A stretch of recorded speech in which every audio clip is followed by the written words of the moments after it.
Bueno, egunon guztioi eta pues ongi etorri Auritzera eta ongi etorri jardunaldi honetara.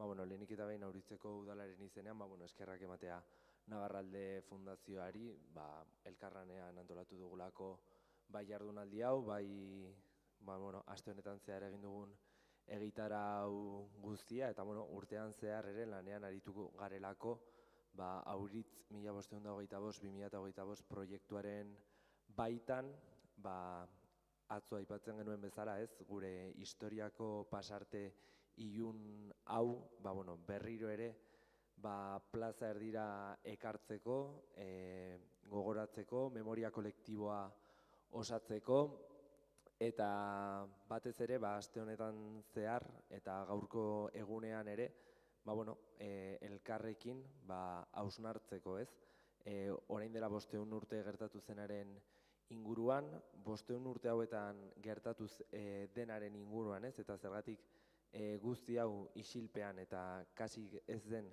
guregana ailegatu, ulertzen genuen proiektu hau udaletik bultzatu genuenean, beharrezkoa zela, herriko bizilagunek eta oro har jendarteak istorio latz hau ezagutzea eta baita ere, 5 pertsona horien memoria nolabait omentzea urte honetan egiten ari dugun ekimen guztiekin.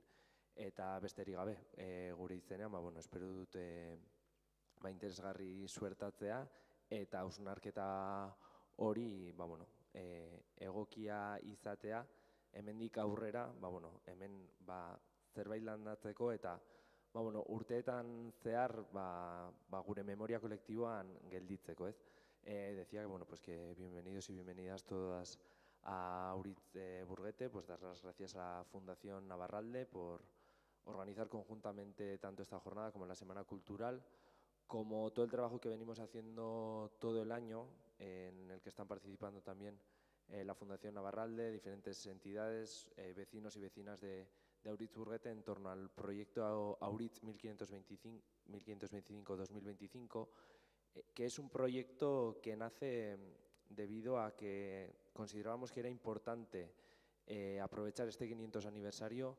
para hacer una reflexión colectiva, sobre los hechos que sucedieron hace 500 años, para movilizar socialmente también a los vecinos y vecinas de Auritz Burguete en torno a la memoria y construir entre todos y todas la memoria colectiva, esa memoria colectiva que no ha llegado hasta la actualidad de aquellos hechos oscuros de 1525 y que, como sociedad también, aunque, como decía ayer Josepe en la charla que hicimos en torno a la toponimia, que eran unos hechos oscuros, pero que como sociedad también tenemos que hacerles frente a ellos, Y sin más, que espero que sea una jornada interesante, tanto como viene siendo toda la Semana Cultural, y que sirva para sembrar esa semilla de la memoria y que entre todos y todas pues perdure en el tiempo y no pase lo que ha pasado estos 500 años de olvido. Y sin más, pues Iñigo zurea da hitza. Vale, mila esker etorri zareten, Navarralderen izenean, etorriko diren guztiei, udalari ere, ja 4. edo 5. urtea ja elkarlanean gabiltzala eta emaitza honekin. 5. mendurren bat badaukagu, zuk aipatu duzuna, horretaz mintzatuko gea gaur, gure eginkizuna, gure nahia da, gure kontakizun, gure historiaren kontakizuna, geure kontakizuna eraikitzea, eta honetan badaukagu gai bat, ezagutzen duguna, baina zein da horren inguruan daukagun errelatua. Geurea da, ez da geurea, horretaz hausnartuko gera gaur. Hori egiteko informazioa eta hausnarketa behar ditugu, hori da gaur egingo duguna. Eta, hiru kontu praktiko azkar, hiru hitzaldi egongo dira lehenik, atsedenaldi bat, eta gero inguru bat. Hori izango da egitura. Karpetan eman dizuegu, gaukoaren liburuzka bat, komikia eman dizuete, hori primizia, azken momentuko primizia. Gero, inkesta bat eman dizuegu, eskertuko genizuek nahi baduzue betetzea, eta norbaitek mandatuak jarri nahi baldin badu jartzea. Eta gero, galderaren konturako, txartel bat edo bi jarri dizkizuegu hiru islariei galderarik egin nahi baldin badiduzue. Egingo duguna da, haiek hitz egiten duten bitartean, galderarik badaukazue, hor apuntatu, boligrafo, ez dakit hartu duzen, baina boligrafoak daukagu sarreran, bestela, ez dakit. Eta hiru ponentziak amaitzen dira, kafera joaten garenean, mesedez, galdera baldin badago, kutxa hortan utzi, ados, eta gero, mainguraren amaieran, hori kudeatuko dugu. Segun denbora daukagun eta hori ikusiko dugu. Ados, hori izango da pizkat prozedura. Bueno, pues en castellano lo que decía, pues agradecer a los que estáis, a los que irán viniendo, y en especial al Ayuntamiento de Aurich, pues porque ya son 4 o 5 años de trabajo en común que, bueno, pues muy productivo en nuestra opinión. Este año tenemos un tema que es ya lo ha comentado Unai, el 5º aniversario de los hechos de 1525 en relación con la caza de brujas. Como Navarralde, nuestro objetivo en definitiva es construir nuestro propio relato como pueblo vasco-navarro sobre nuestra historia. Este es un hecho. Hay otros de los que la gente no conoce prácticamente nada. De estos sí, pero del tema de las brujas, caza de brujas, pero ¿cuál es el relato que tenemos, ¿no? ¿Hasta qué punto es nuestro relato? ¿Hasta qué punto hemos dado por buenas, digamos, bueno, pues en ciertas imaginaciones que en su momento se crearon precisamente para todo este proceso y que igual hemos dado por buenas? Bueno, hace falta información y debate sobre todo. Nuestra labor es aportar en ese sentido y eso es lo que haremos hoy. A nivel práctico, 3 cosas muy rápidas. La estructura, tendremos tres ponencias, luego un descanso y café y luego mesa redonda. En la carpeta que os hemos dado, bueno, hay un libro de la jornada de hoy, el cómic que se os ha entregado en primicia, que no estaba anunciado, pero al final ha llegado a tiempo, espero que os guste. Y luego una encuesta que os agradeceríamos, o quien quiera la puede rellenar, hay bolis si no tienes ahí en la entrada. Y si queréis podéis poner datos de contacto, el que no tengamos. Y os hemos dado para el tema de las preguntas, el procedimiento, os hemos dejado un par de tarjetas en cada carpetilla, de manera que durante las 3 ponencias, si tenéis cualquier pregunta, la podéis apuntar y cuando acaben, cuando salgamos al café, por favor, las dejáis en esa cajita que hay ahí y después de la mesa redonda, según el tiempo que tengamos y como andemos, bueno, pues ya las gestionaremos. Pero bueno, creo que es la forma más eficaz de gestionar el tema este, ¿vale? Un tema que se me ha olvidado comentar, los que hayas dado el nombre para la comida, por si acaso, es a las 2 en el Hotel Loizul, que está a la entrada, según vienes de Iruña, justo a la entrada. Ahí es luego lo recordaremos igual al final, si no se me va la pinza, que se me irá. Pero bueno, que la comida es en el Hotel Loizul, ¿vale? Ya está, sin rollos. Korori ematen diotitza. Berak bueno, arkeztuko dut berateratzen de bitartean, Sugarra Murdikoa, Sugarra Murdiko leizeko gidaria izan da, liburuzka bat idatzi du gai honi buruzkoa, eta, bueno, batez ere, hortan ikertzen da bilena, eta, bueno, berak jorratuko ditu, hiru gertakizun zehaz, nola lotuta dauten, eta bar, bale, eskerrik asko Koro, eta gero berri ere eskerrak emango dizkizut, eta zurea da hitza, mila esker.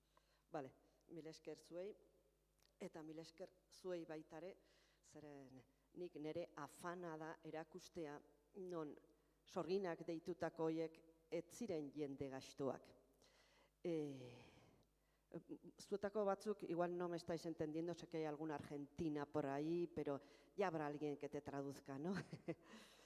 Eskaraz arituko naiz, bai? Bueno, 1525, Auritzkoa izan zen lehenbiziko prozeso handienetakoak. Eta gero Sugarra Murdikoa izan zen el sumun, zeren publikatu zen, Goya, el uno, el otro. Baino sorginak, sorginkeri prozesoak espalditik direk, segurazki historian zehar. Aila, del clan del oso cavernario, segurazki irakurri izanen duzu, hor agertzen da la hechicera de la tribu, garai batean ongi ikusiak ziren. Pero bueno, gero denboraren poderioz, azepzione hoi, hechiceras, faitilleras, brujas, sorginak, ja azepzio negatibo hartu zuen, eta lehenbiziko dokumentuak 1200 urtean agertzen dire jazarpenekin. Baina dire persona bat, persona bi, adibidez, Los Arcos, Lizarraldean, 1300 urtean, bi Andre, akusatuak izan ziren, sorginak izateaz, aur bat hil zutelakoz. eta, bueno, kondenatu zituzten, ez dakit erre edo nolazpaite hil zituzten, baina bi andre hauek ziren bat judutarra bertzea agota, hau daia aurretik estigmatizatuak zirenak.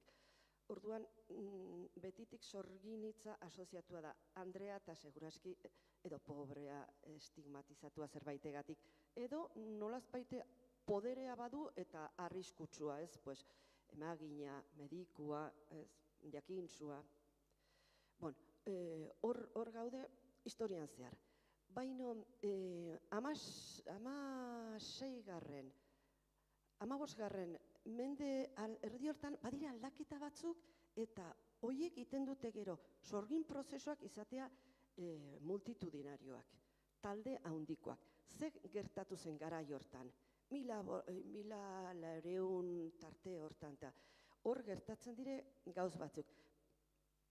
200 urte izan ziren izurrite beltza, la peste negrak, hor bota eta Europako poblazione, ez dakit, erena edo hila zuen, osea, poblazionea jautzitzen haunitz.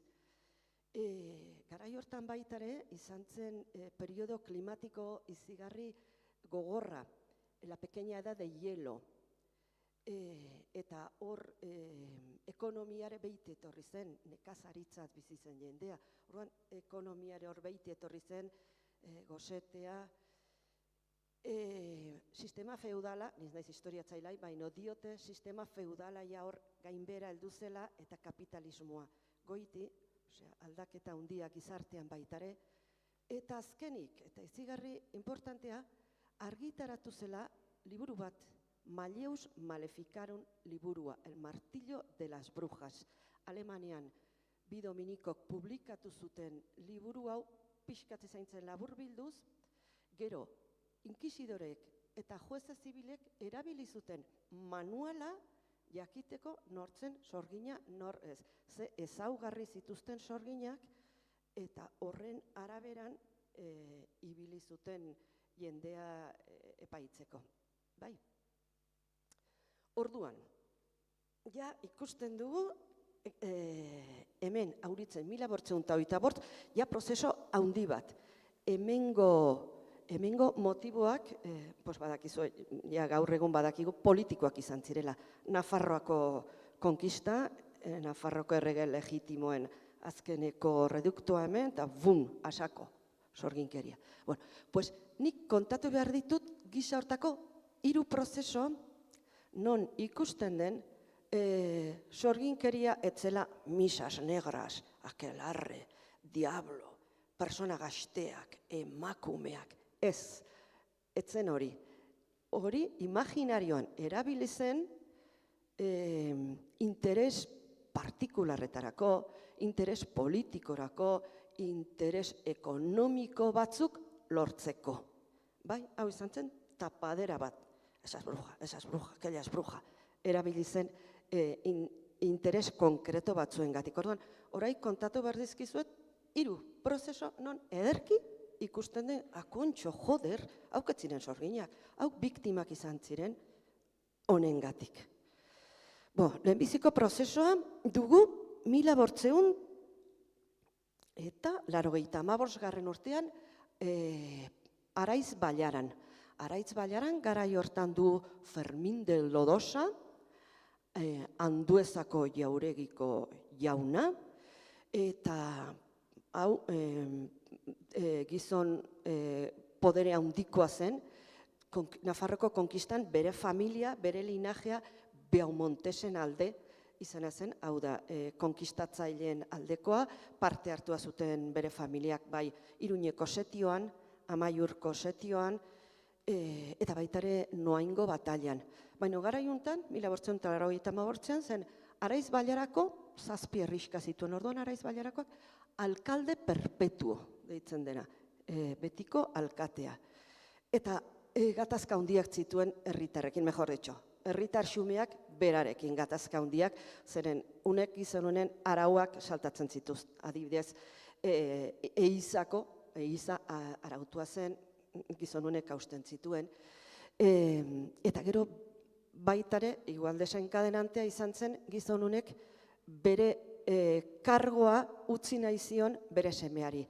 Etzen hereditarioa, alkalde perpetua izatea, baino, berak bere semeari utzi nahi zion. Eta herritarrak kontra zituen. Pentsa, ze kontra zituen herritarrak non Anduezatarrak elizan paratua zuten jende xumea jartzen zen beren jarlekuetan, baino beraiek, imaginatuko duzen bezala, bazituzten beren jarleku elegante propioak elizan, omen aldatu zituzten eta berri batzuk paratu zituzten, pues jendeak bere haserrea erakusteko gau batez elizan sartu, atera zituzten, jarleku berriak xeatu eta erreka bota zituzten. Orduan, hau zen egoera, Araiz Bailarako egoera. Eta egoera hortan, urte hortako otsailan, agertu ziren Baraibarreko andre batzuk, zerbait usta, zerbait biltzera, neguan ez dakit zer biltzen den. Pero bueno, zerbait lanetara, Araizko Baraibarreko andre batzuk. Eta horien artean, bazagon, Joana, izeneko neska bat, non omen Joanak doaintza bat bazuen. Kapazen, gaizen, sorginak ezagutzeko. Akontxo, joder. Bueno, pues Joana hasi zen bere lanetan, eta hasi zen Araiz Bailarako andre batzuei akusatzen. Taraten, nik badakit zu sorgina zarela. Andueza jaunak, erran hau, nik sorginak ikusten baditut bidaltzeko bere gaztelura ez. Bere palaziora, bere jauregira. Eta, ala, ez baduzu obeditzen, ez bazara bere jauregira gaten, berak jakinen duela, edozein maneretan. Eta, lau zaldi ekarriko dituela, zaldi bakotxak hanketara eta besoetara lotu eta xeatuko zaituela. Bueno, olako mehatxuekin imaginatuko duzu, xintxo, Baraibarreko Joanak aipatu guziak, jauregira gantzirela, Anduezatarren aintzinea, aizu, unat etorri gai, Joanak bidali gaitu. Konklusion, 11 lagun preso Anduezatarren jauregian, sorginez akusatuak. 11 hoie lehenbiziko testigantzak hartu zituen Andueza jaunak bere eskribauakin. Baina berak ez zuen potestaderik hori gestionatzeko, eta Iruñeko kartzeletara ekarri zituzten, eta hemen Iruñeko jurisdikzionean juzgatu zituzten. Ordurako zetziren 11, 17 lagun eraman zituzten Iruñera. Iruñen etzakiten ongi, nola gestionatura, hilabeteak pasatu ziren, eta persona hauek egoera peningarrian, egoera izigarri txarrean omen ziren, eta udartan 7 herritako alkateak Iruñera joan ziren erranez favorez, beren herritarrekin kasumateko, baten bat sorgina balin bazen juzgatzeko, baino libre usteko bertzenaz, ez zuten kasurikein, eta tarte hortan, azkenean, juzgatu zituzten, azaroan, otsailatik azarora kartzelan kontu zituzten, 17 lagun, eta 17 horietatik 8 kartzelan hil ziren. Horietako bat, aur bat baitare. Kondenatu zituzten, sorgina izateaz, baina ez zuten eriotza kondenarik izan. Beren zigorrak izan ziren zigorkadak, latigazos, eta erbesteratzea, estraditar. Atzo Josepeka aipatzen zuen bezala, estraditatzeo ez da nola nahiko gaz. Gaur hartzen dugu maleta, benga guazin horbana, bueltatuko gara hemendik 2 urtetara. Orduan erbesteratzea arras egoera zaila zen eta zigorra handia zen. Bueno, 1888, Araiz Bailaran. Hemen ederkia geri da sorginkeri zergatik piztu zen zu hori. Goazen pitxata intzintxago. 1608, orain Lapurdirat. Lapurdiko kostaldera. Donibane, Hendaia, Zibur, Urruña, zonalde hortan betiko jauntxoa Urtubi jauna izan zen orai ere. Aratkaten bazaizte, antxe dago, Urtubi gaztelua, bisita gai dago gainera. Urtubi jauna, ongi, baino 1608 urtean aldaketa bat izan zen. Bueno, betiko jauna Urtubi zela errandizuet, baino baki ziren urte batzuk elite berri bat sortzen ari zela. Donibaneko portuko merkataritza, itsaso merkataritzan lanean edo negozioak egiten famili batzuk aberasten ari ziren, eta berasterakoan podere hartzen, klaro. Eta 1608 urte hortan, familia hauek, fakzioneunek, hartu zuen Donibaneko udaletxeko agintea. Sekulan etzen gertatu hori, beti Urtubi jauna izan zen, zonaldortako nausia, eta bapapatean, bomba, ostras, aurkariak.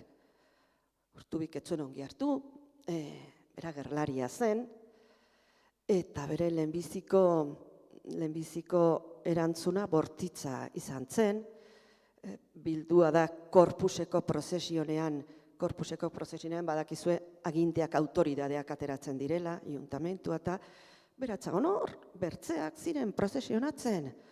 Eta oztopatu zuen prozesionea bidali zituen bere soldaduak, zaldiz, sartzeko, dena hausteko, urratzeko, gero Donibaneko bestak San Juanetan dire, San Juan, Donibane, han ere gatazkak izan zituen, dantzariak plazan ari zirelaik berdin, bere soldaduak sartu ziren, haien kontra, eta izan zituen olako episodio violentoak, baina horrekin ez zuen deus lortu, bera desahogatzea baizik.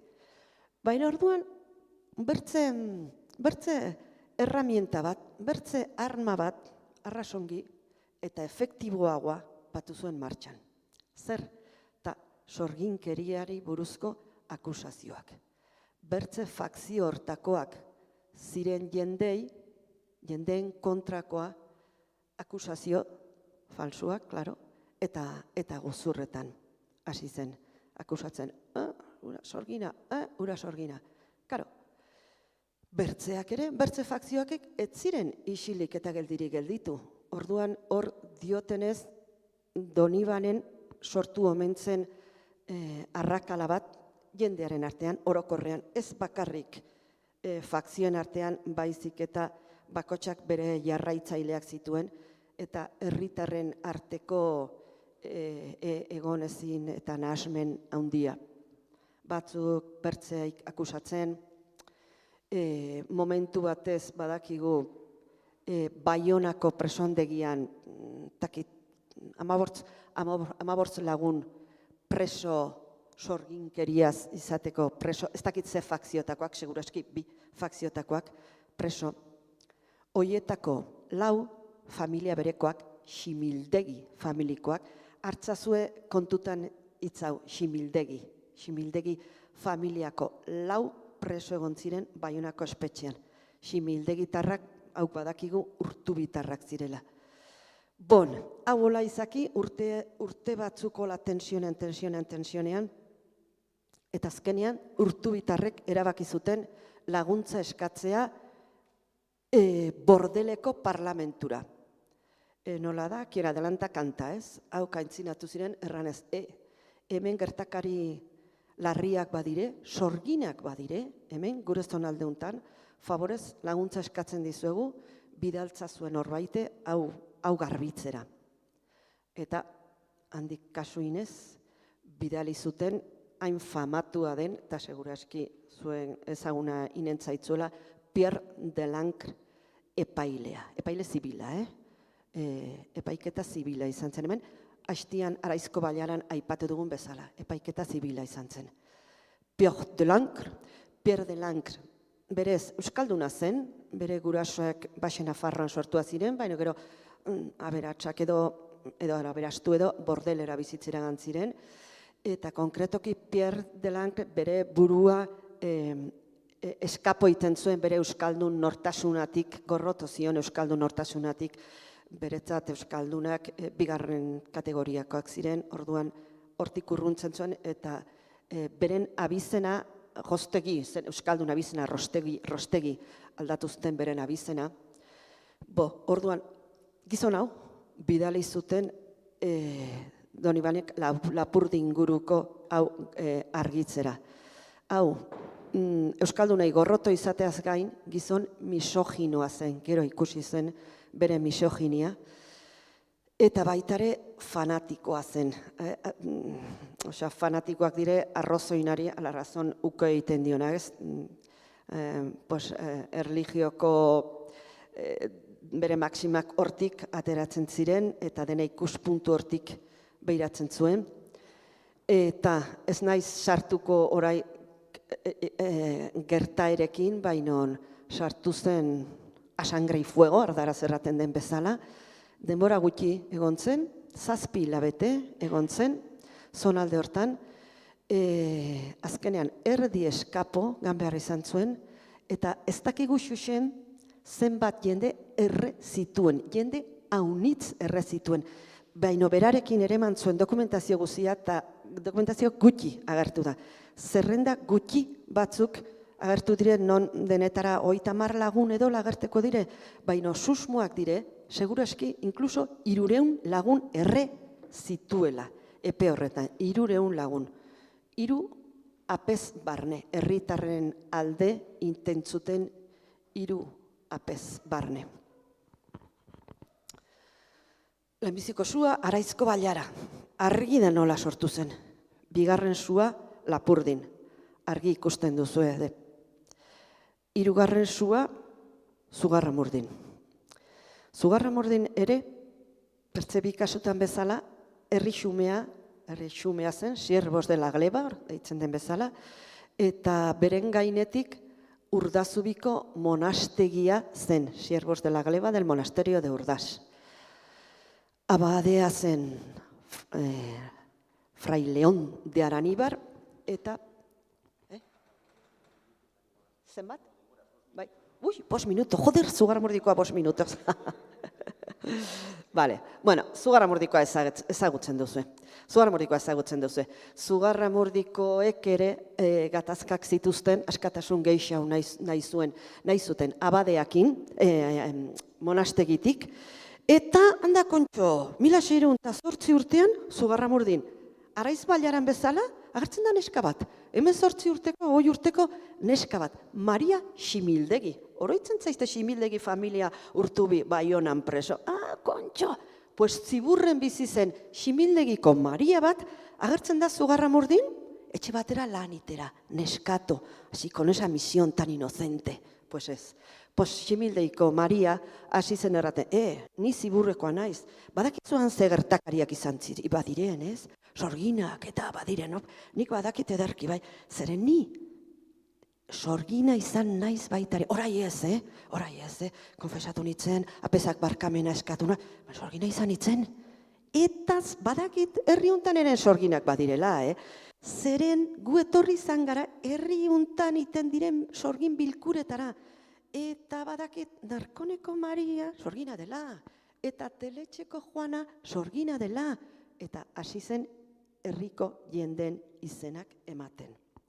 Hortik hautsak arrotu ziren, 5 minuto ditut, ez dute detailetan sartzeko hastik,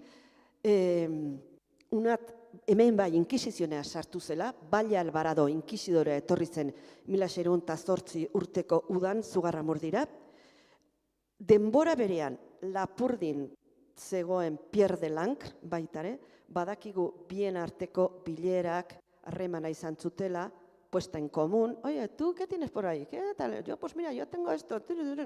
Hoi bildua da hola dela, incluso Baile Alvarado inkisidoreak Donibanen jakizuten luzetik, garaiunek, arazounekin, eta Donibanetik hegoaldera eskapoina zuten jendea unitzek, Baztan aldera, Zugarramurdi aldera, Errenderi aldera, incluso Barkuz Mutriko aldera ino, iparraldetik eskapo.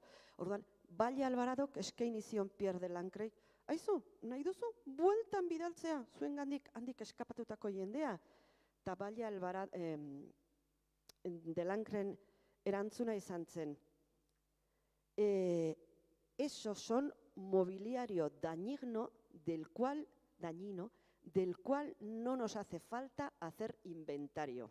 Ahora ya tenemos suficiente con lo que tenemos allá, venga, quedaos vosotros con esto. Conclusión, Logroñora preso eman zituzten 30 lagun, gehienak Zugarramurdikoak baino baziren baitare Urdazubikoak, Etxalartkoak, Errenterikoak, 2 urte preso en las mazmorras, que no es lo mismo que una cárcel, en las mazmorras de la Inquisición. 30 lagun horietatik zenbat hil ziren? 13 kartzeleko kondizioneagatik hil ziren, aipatu dugun Araizko bailarakoak bezala, eta hortik autodefe erraten dela, eta juizio. Juizioa atera zituzten 30 horietatik, 30 kondenatu zituzten surat hiltzea. Bueno, eta labur biltzeko. Sorginak ez dira existitu. Akelarrek, segurazki gaur egun badire antropologo eta histolari batzuk diotela, akelarreak inbenzione bat dela, ez dugu astirik, baina hoi ere datoak ja badire. El aquelarre, la palabra aquelarre como reunión de brujas es una invención de la Inquisición en el proceso contra las brujas de Zugarramurde, segurazki. Eta hoxe, reibindikatu behar dugula persona haien memoria, biktima batzuk izan ziren, eta haietako batzuk, eta hau izigarri importantea, errezituzten 13 persona horiek bazuten aukera beren bizitza salbatzeko. Nahikoa zen erratea, señor inquisidor, tiene usted razón, soy bruja, vuelo por los aires, me convierto en animales, provoco tempestades en el mar, rapto niños, todo eso es verdad. Hori erran bazuten, hori onartzen bazuten, salbatzen zuten bizitza, baina zuten hori erran. Incluso torturatu zituzten, errateko, que eres bruja, torturapean ere ez zuten onartu, eta gainera hil behar izan zuten. Orduan, ongi da Navarraldek egiten alde eta Aurizko herriak antolatzen nahi dituen olako ekitaldiak persona haiek, orai aipatzen baita imertzela memoria historika eta gaixo hauek zer sufritu zuten antzi ditugu, eta bueno, orai berriz gure gana ekartzen nahi ditugu.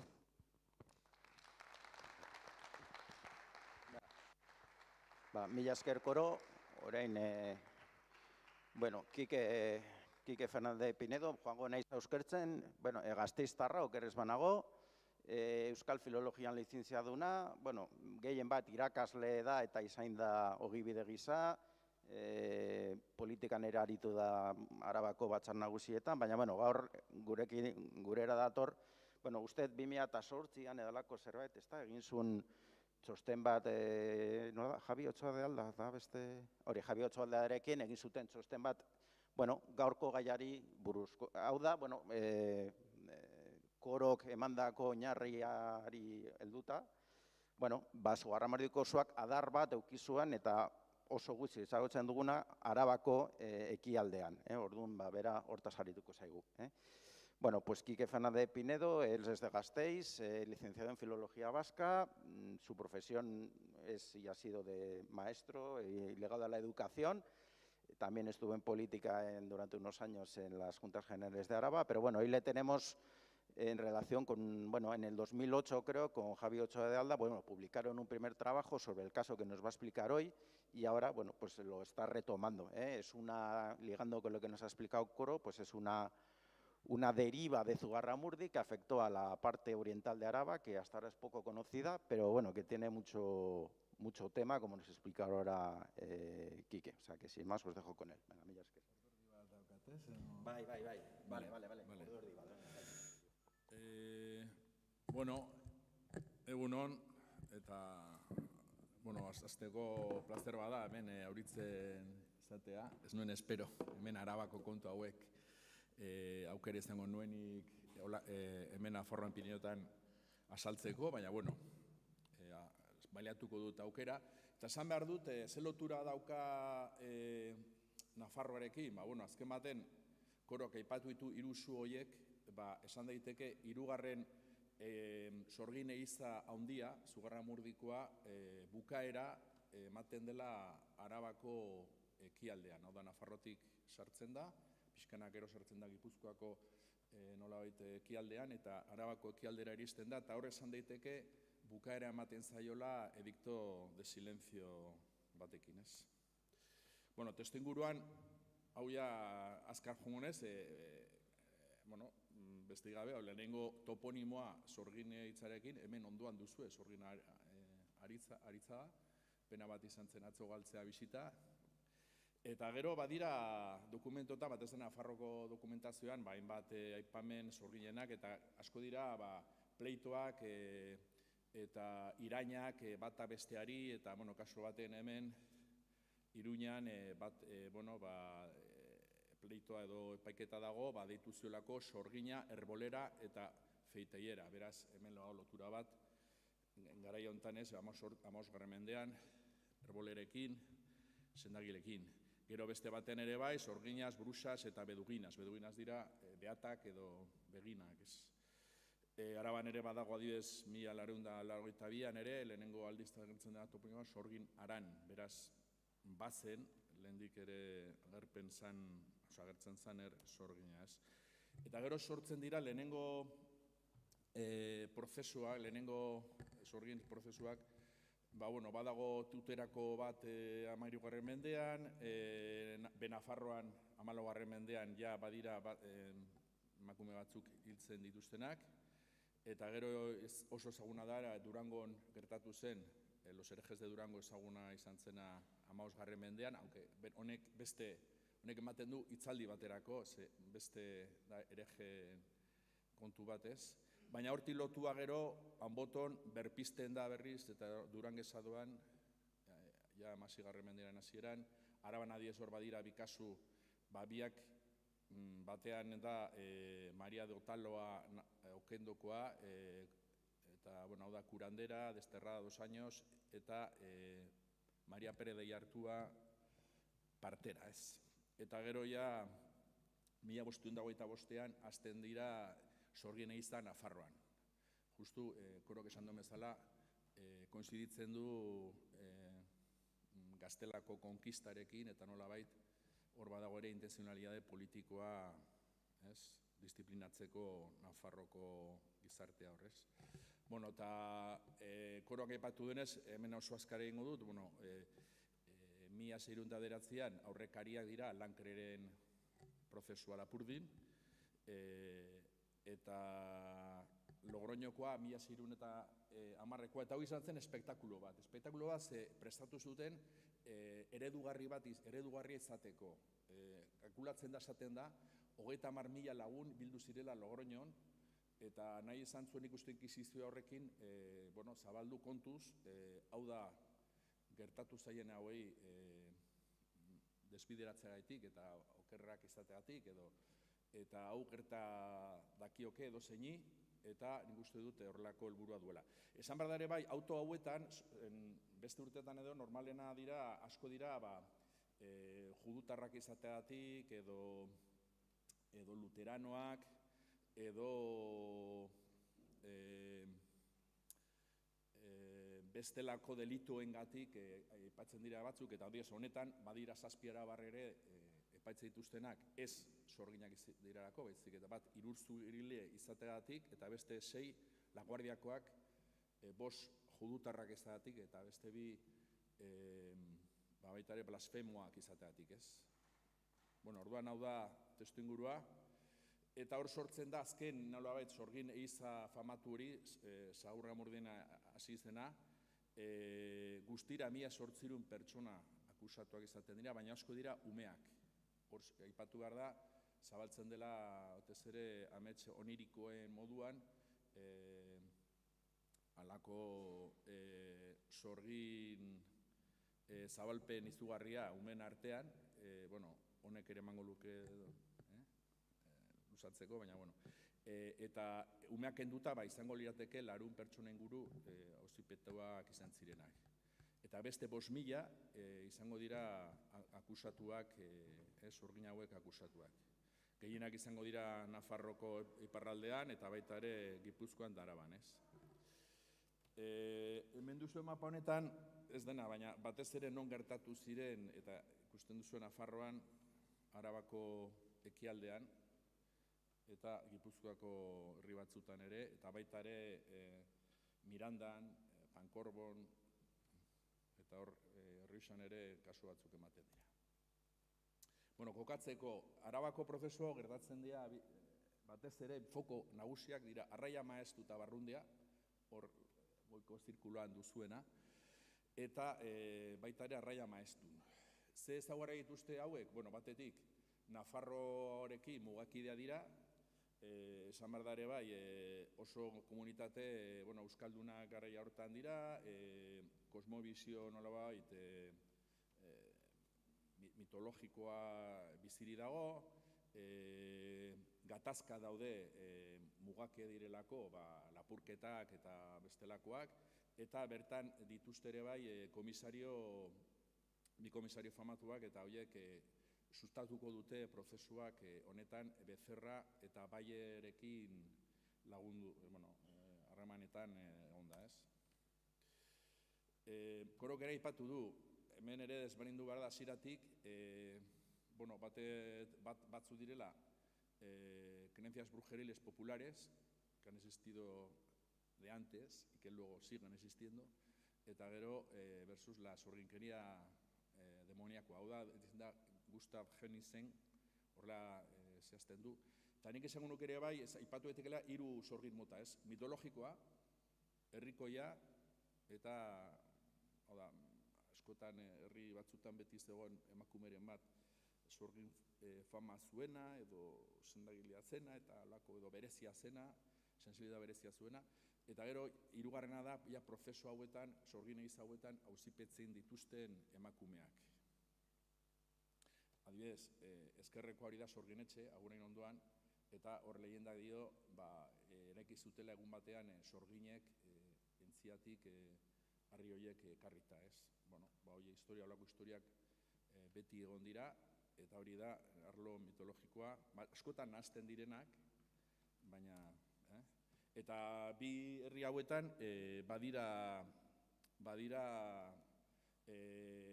alako historio, bai gentilen historiak, bai Anbotoko dama esaten dute ikusia zutela Aratz menditik San Romanera, badira ere bai sorginen historia asko, Araban eta Maestu eta Arraia Maestun asko dira ere bai bilakatzen direnak, sorgina bilakatzen direnak katu beltz. Eta orduan katu beltz horrek nola bai sartzen da, eta halako baten, kolpe bat ematen diote katu beltz horri, eta hurrengo egunean agertzen da emakume bat zauritua edo hilda, edo toponimen ere badira herri hauetan, ez? Eta hor ikusten da, sinesmen horiek oso biziri zeudela, sorginetxe, Mariturri, Gentilzulo, Gentilkoba, hori hilardu jaginon, Marutegi, Maruak, Laminaskorreka, Mariturri, Mauru, beraz, horiek biziri zeuden segurazki hau gertatu zenean, eta horre laguntzen du leku hauetan ere bai, areagotzea prozesua, eta gerora ere bai, ikusiko du bukaeran, usten dute ere aztarna. Eta hau da brujeria demoniakoa, baina aipatu du Korok, ez?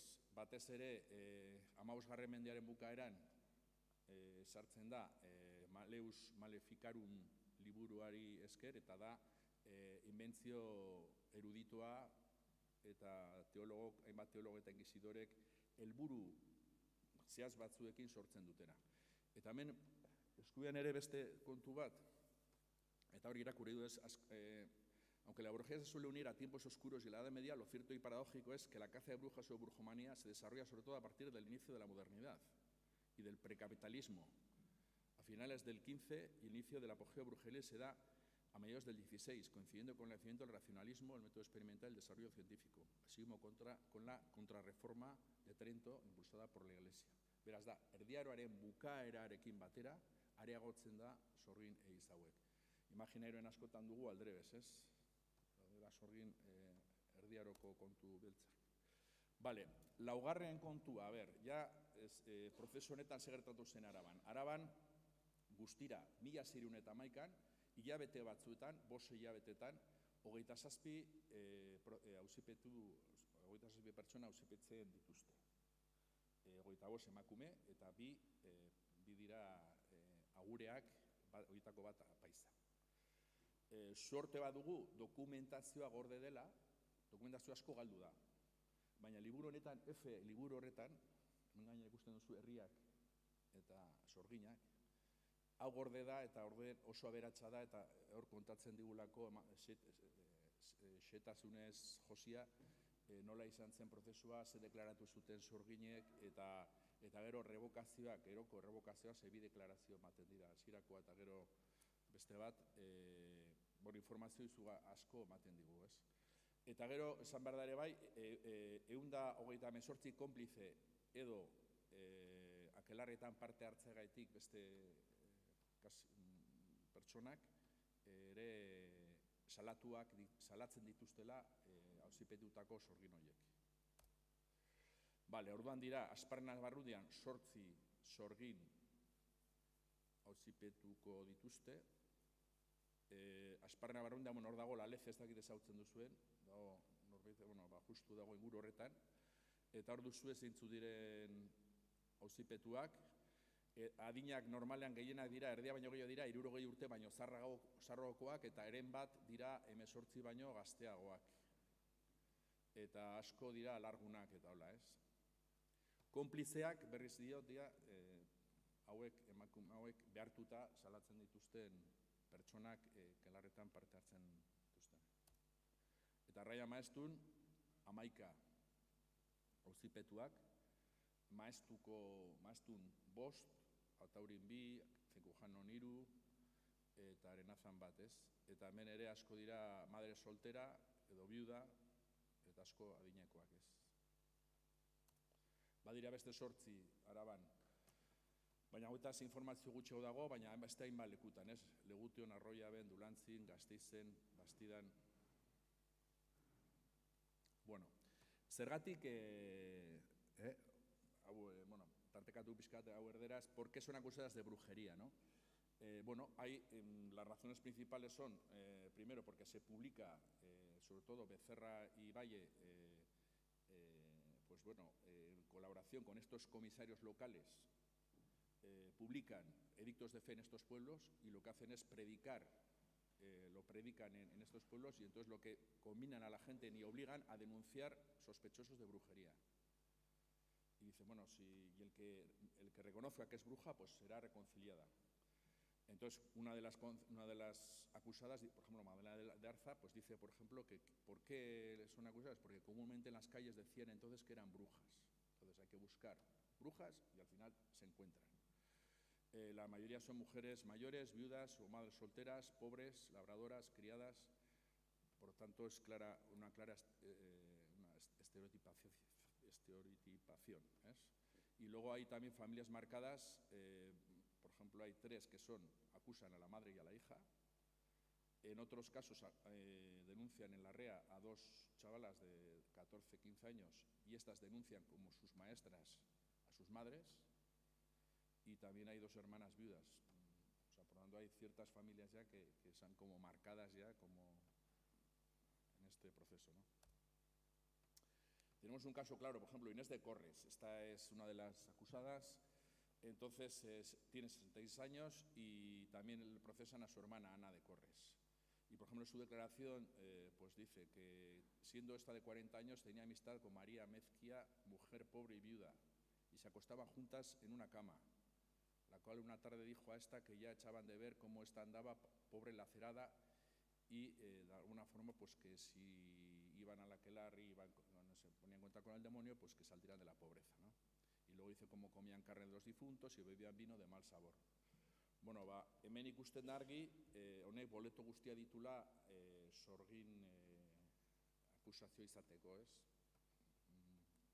Eta, gero kasu honen Inés de Corres hau, 29 egun, bi aizpa, 29 egun pasatzen dute egoten dira Logoroñon, preso, deklaratu arte sorgina direla, orduan deklarazio hori egiten dute ateratzeko, saiatzen dira bere kontzientzia argitzeko, joaten dira konbentu batera, San Francisco konbentura, konfesatzera, eta esaten dute ezetz, eta emakume hau handik 6 hilabetetara hilko da, ez? Segurazki ondorioak garbiak dira, ez?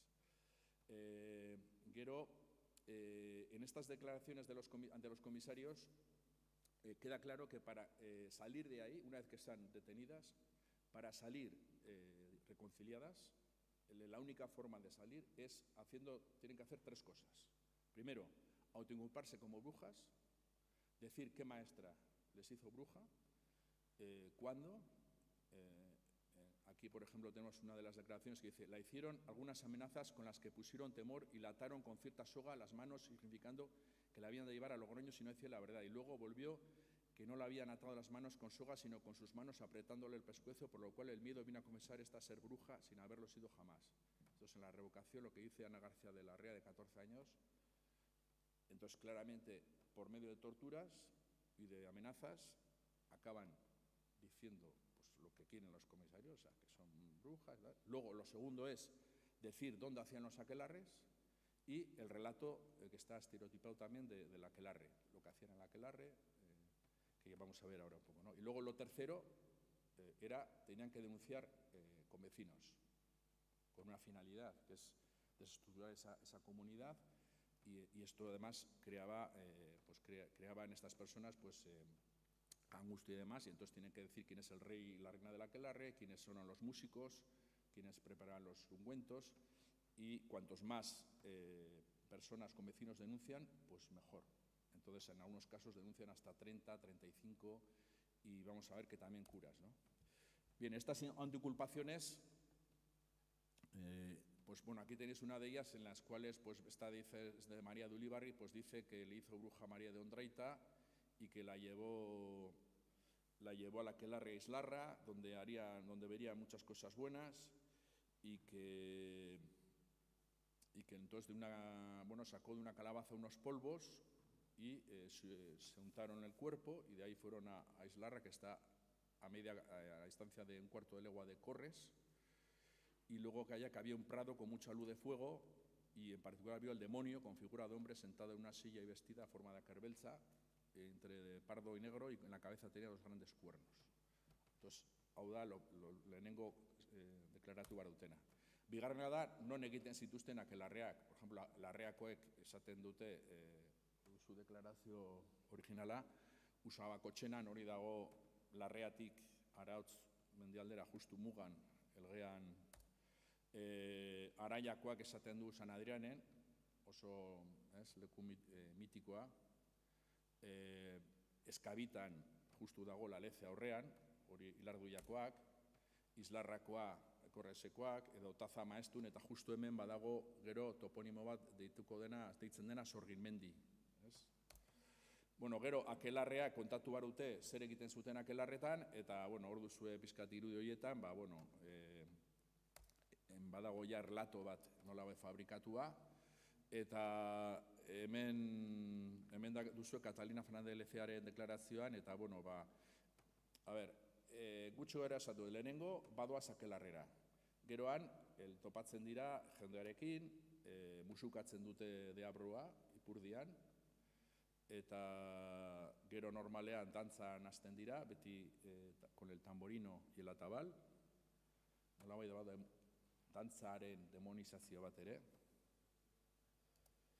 Eta gero, normalean orgia sexual bat gertatzen da, denen artean, eta gero prestatzen dituzten hautsak ustak izorratzeko. Aipatu gainera garai horietan ohikoa zeren uraldia zela eta hori ustak izorratzea, orduan horiek nolabait horiei kulpa botatzeko. Eta kasu honetan gaina kuriosoa da, segero esaten du, ez? Y luego recibe la misa nana, recibe la hostia negra, y luego decían akerra goiti, akerra beiti, que quiere decir cabrón arriba, cabrón abajo. Bueno, esan behar da ere deklarazio guzti hauek, gorde diren deklarazio horietan, bai Arraia Maestun eta bai Asparrenan, denek behar izan zituztela interpreteak, euskera interpreteak, etzekitelako erderaz. Hau, euskerarako ere bai, euskara historia sozialerako datu oso interesgarria. Bueno, eta gero, aipatu duen, hirugarrena zen, esan dudan bezala, tenía que denunciar los más cómplices posibles. ¿Y quiénes son estos? Pues son convecinos o familiares, labradores, pastores, tejedoras, costureros. También hay, por ejemplo, el Merino, que es el gobernador de la Asparrena, o sea, es curioso que hay una confrontación entre la Inquisición y el poder local. También, por ejemplo, la mujer del alcalde de Corres, el hijo del alcalde de Zalduondo, y también existen, hay dos nobles o doñas. Es muy curioso, lo que pasa que no hay demasiado tiempo, pero en el caso de esta de doña Juana de la Zárraga, esta la acusan de reina de Aquelarre en la Rea y es la prima del comisario, que es Martín López de la Zárraga, que vive en la Casa del Bolo, y que es a la vez prima de Joan López de la Zárraga, el escritor, el que hizo el segundo libro, digamos, en euskera, después de... Y entonces, claro, ¿qué pasa con esta mujer? Que su padre era bastardo, o sea, hermano de familia de estos, pero bastardo, entonces va a América, se hace fortuna, vuelve como indiano al pueblo y aquí hay claramente un intento de atacar, en este caso a esta persona, por intereses pues de prestigio, de económicos, y, es decir, una familia contra otra, y aprovechan, en este caso el aquelarre, para implicar a esta persona, ¿no? O sea, que hay un poco de todo, ¿no? Y luego, hemen duzue pizka bat, las declaraciones, como denuncian a un montón de convecinos. Y es curioso cómo hay también, entre los dos pueblos hay 20 que son sacerdotes o curas, y también 3 beatas. 3 beatas que también estaban mal vistas y que son también inculpadas. Hay, por ejemplo, Magdalena de Lorza, que es de Atauri, acusa, los 6 acusados son los 6 curas, y luego está los comisos de la Inquisición, en el cual está también el abad de Santa Pía, que es, digamos, el que ejerce el poder eclesiástico, y luego hay también los comisarios, ¿no? Aquí también hay que decir que cuando hablan de los curas, uno, por ejemplo, refiriéndose a uno de los acusados, que es Diego de Basurto, dicen que este es de Zubielki, aunque ejercía también en Ciordia y en Eguino, pues dice que dice que este hombre era de poco discurso, que aún latín ha sabido poco y no ha estudiado otras ciencias. Ha vivido descompuestamente y siempre con pobreza, y al presente son vivos algunos de los hijos que ha tenido. Trentoko kontzilioan saiatzen dira arauak zorrosten, eta orduan gaizki ikusita, osea, nolabait hemen toke bat eman nahi diete nolabait tokiko klero honi, eta baita ere akusatzen diete de no colaborar, dicen. Aquellos malos clérigos van haciendo y hacen muchas diligencias para atajar que no haya más confitentes. Es decir, hay una lucha, un choque entre los comisarios locales de la Inquisición y parece que esa gran parte del clero que no quiere colaborar y bueno, aquí se ve claramente, ¿no? Vale, luego después de todo esto, en algunos casos a la semana siguiente o al mes siguiente, pasa con el edicto de gracia, que es, digamos, como una especie de amnistía que la Inquisición decide hacer a finales de mayo, primeros de junio, en los cuales vuelven a declarar y les permiten, digamos, una especie de amnistía. Entonces revocan, niegan todo lo que han declarado, y este es el recorrido que hace Salazar y termina, como vemos, en Agurain eta Gasteizen. Y lo que les da la oportunidad, digamos, de esto. Esto, luego lo vemos al final, a ver cuánto tiempo tengo.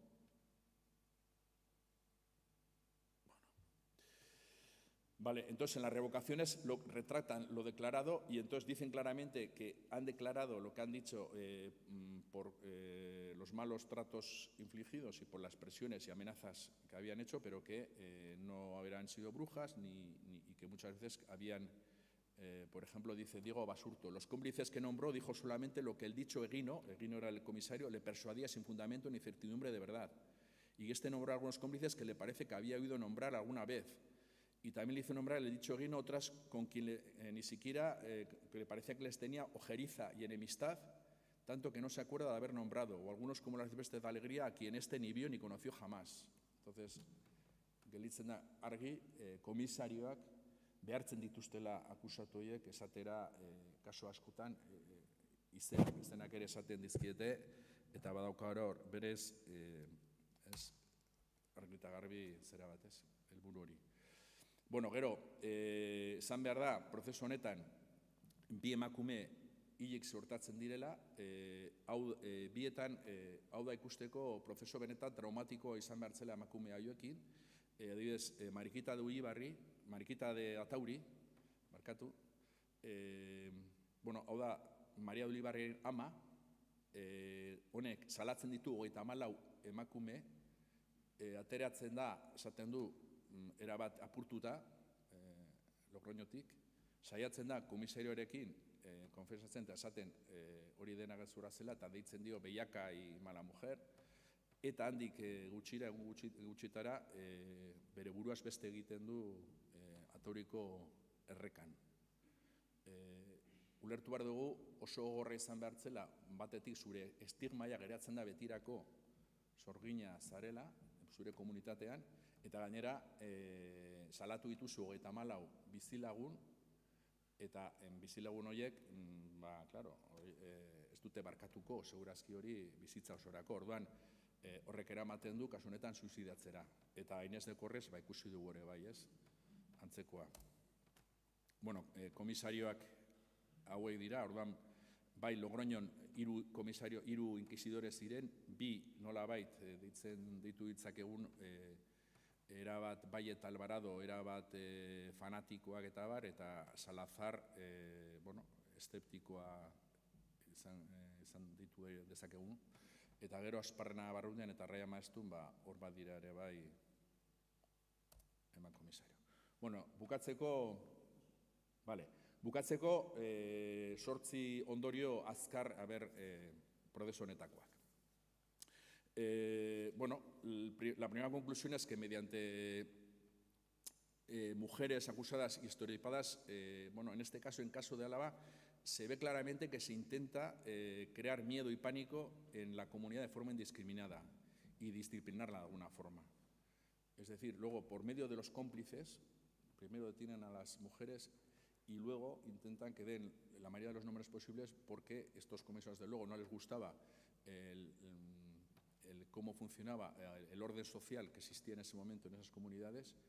Esto va unido a la Inquisición, va unido al Concilio de Trento, va unido, como se ha mencionado antes, al inicio de la Edad Moderna, al inicio del precapitalismo, a un intento de disciplinamiento de la sociedad, de controlar, de producir cambios. Y también vemos aquí un impulso centralizador y uniformador por parte de la monarquía española para lo que usa la Inquisición. La mujer en este esquema tiene que servir para la maternidad y los cuidados. Entonces tiene que estar casada y tiene que tener hijos y cuidar, y el hombre como jornalero o para trabajar, para producir mano de obra. Ese es el esquema, digamos, por simplificar. Entonces los que no... Hay un intento ahí, ¿no? Claramente también las mujeres como cabezas de turco, hay una clara estigmatización de género y hay unos estereotipos claros. Y detrás una mentalidad patriarcal, misógina y clasista de los comisarios y la Inquisición. Se ve también lo he explicado antes, también una confrontación, en este caso, entre la comunidad y el clero local incluso frente a estos comisarios. Entonces esto, bueno, pues es al fin y al cabo un toque de atención a esta comunidad y intento imponer otro orden social. Se culpabiliza a este clero, se intenta con un intento de imponer normas más estrictas, ortodoxas, bajo la orden eclesiástica, ¿no? El cuarto, hace poco un profesor de la universidad venía un poco a decir, pero aquí en la Inquisición no hubo casi muertes, no quemaron como en Europa. En Europa quemaron 40.000, algunos dicen 40.000, otros 60.000, 100.000. Aquí se quemaron pocas.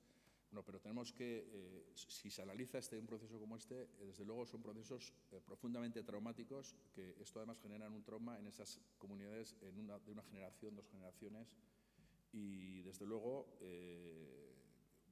este episodio crearía un estado de shock en estos pueblos. Además, avivaría denuncias y enemistades y rupturas entre los vecinos, con una ruptura del equilibrio, de la armonía, digamos, social. Quedarían familias marcadas y luego la dimensión es muy importante y es similar a la de que ocurrió en Zugarramurdi y Urdaz. Por ejemplo, en Ilarguilla, que había en ese momento unas 27 casas, o sea, unas 40 casas, hay entre acusados y cómplices 27 personas. En Eguino, que eran 10 casas, hay 12.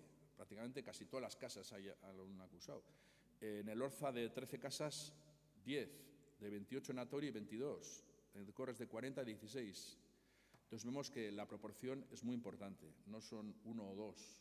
Estamos hablando en algunos casos de más de la mitad del pueblo o de las familias del pueblo, ¿no? Bueno, la quinta conclusión, hay un choque también entre una visión crédula y fanática y otra más racional y escéptica. Aquí está el papel decisivo de Salazar, pero un pero. Algunos vienen a decir como que Salazar fue un héroe y que se le ocurrió y que, bueno, pues vino allá y entonces consiguió vencer. Bueno, yo desde luego no creo en ello. Creo que la Inquisición, después del auto de fe, ve que se está demostrando que ya han cumplido el objetivo, que era dar un ejemplo y decir, mira, esto os puede pasar a cualquiera, y entonces no le conviene. Entonces deciden cortar esa caza de brujas, sacan el edicto de gracia y entonces le encargan a Salazar, oye, vete, haces las revocaciones por los pueblos donde se han hecho las acusaciones y para frenar este tema. Y luego hacen el edicto de silencio y de alguna forma ya han conseguido el objetivo. A veces los objetivos se consiguen, tenemos ahí el tejerazo, que fue un golpe preparado para conseguir unos objetivos que a veces no tienes por qué desarrollarlos, sino, bueno, no sé si esto necesitaría más tiempo para desarrollar, pero bueno. El sexto, todas las acusadas necesitan intérprete de euskera, y esto para la historia social del euskera en esta zona es muy importante, es decir, el euskera es el idioma principal en esta zona este de Álava, y además, bueno, aquí tenéis, ¿no?, cómo necesitan, además lo dice explícitamente en todas las declaraciones, cómo fueron intérpretes de lengua vasca, y además luego la pérdida del euskera fue muy, muy rápida, porque de una generación que no sabía en castellano pasan en una o dos generaciones a no saber euskera, súper rápido. No solo eso, sino que en la memoria colectiva en Álava ha ocurrido que se borró incluso que se hablaba euskera. Eso a mí me pasó con familiares que decían, no, aquí no se habla nunca euskera porque si mi padre no me dijo nada, ni mi abuelo, es decir, se borró. Pero bueno, este documento por lo menos es interesante por esto también.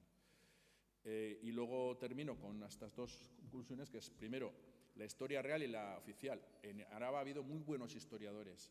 Pues todo esto, cero. No ha aparecido, no hay ni una letra escrita sobre esto. Y entonces, pues esto, ¿no?, que una cosa es la historia real y la anónima, y luego es lo que llega a la historia oficial, ¿no? Y bueno, pero también este es un libro que acaba de sacar un sacerdote sobre las leyendas y tradiciones de Laizkorri, y entonces sí que podemos decir que a través de las narraciones orales hay pervivencia de estos sucesos. Por ejemplo, hay 3 o 4 narraciones, dos de ellas en la cueva de San Adrián, en la cual dicen que pasaba un caminante y en otro un pastor, y que ven a un montón de brujas haciendo una especie de aquelarre con el macho cabrío y que le besan el culo al demonio. Es decir, exactamente lo que habían declarado esas acusadas. Por tanto, sí que oralmente sí que hay una transmisión. Y también termino diciendo que esta transmisión a finales del siglo XX y primeros del XXI se ha cortado de forma radical. Es decir, lo que se ha transmitido durante siglos, en esta generación de la modernidad y del móvil, se puede decir que estos testimonios, por ejemplo, que recogió en los últimos años, prácticamente la mayoría han muerto, y hoy en día en muchos de los pueblos ya no quedan ninguna persona que transmite a estas historias orales. Bueno, un año.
Bale, egun hon, ni ez daukat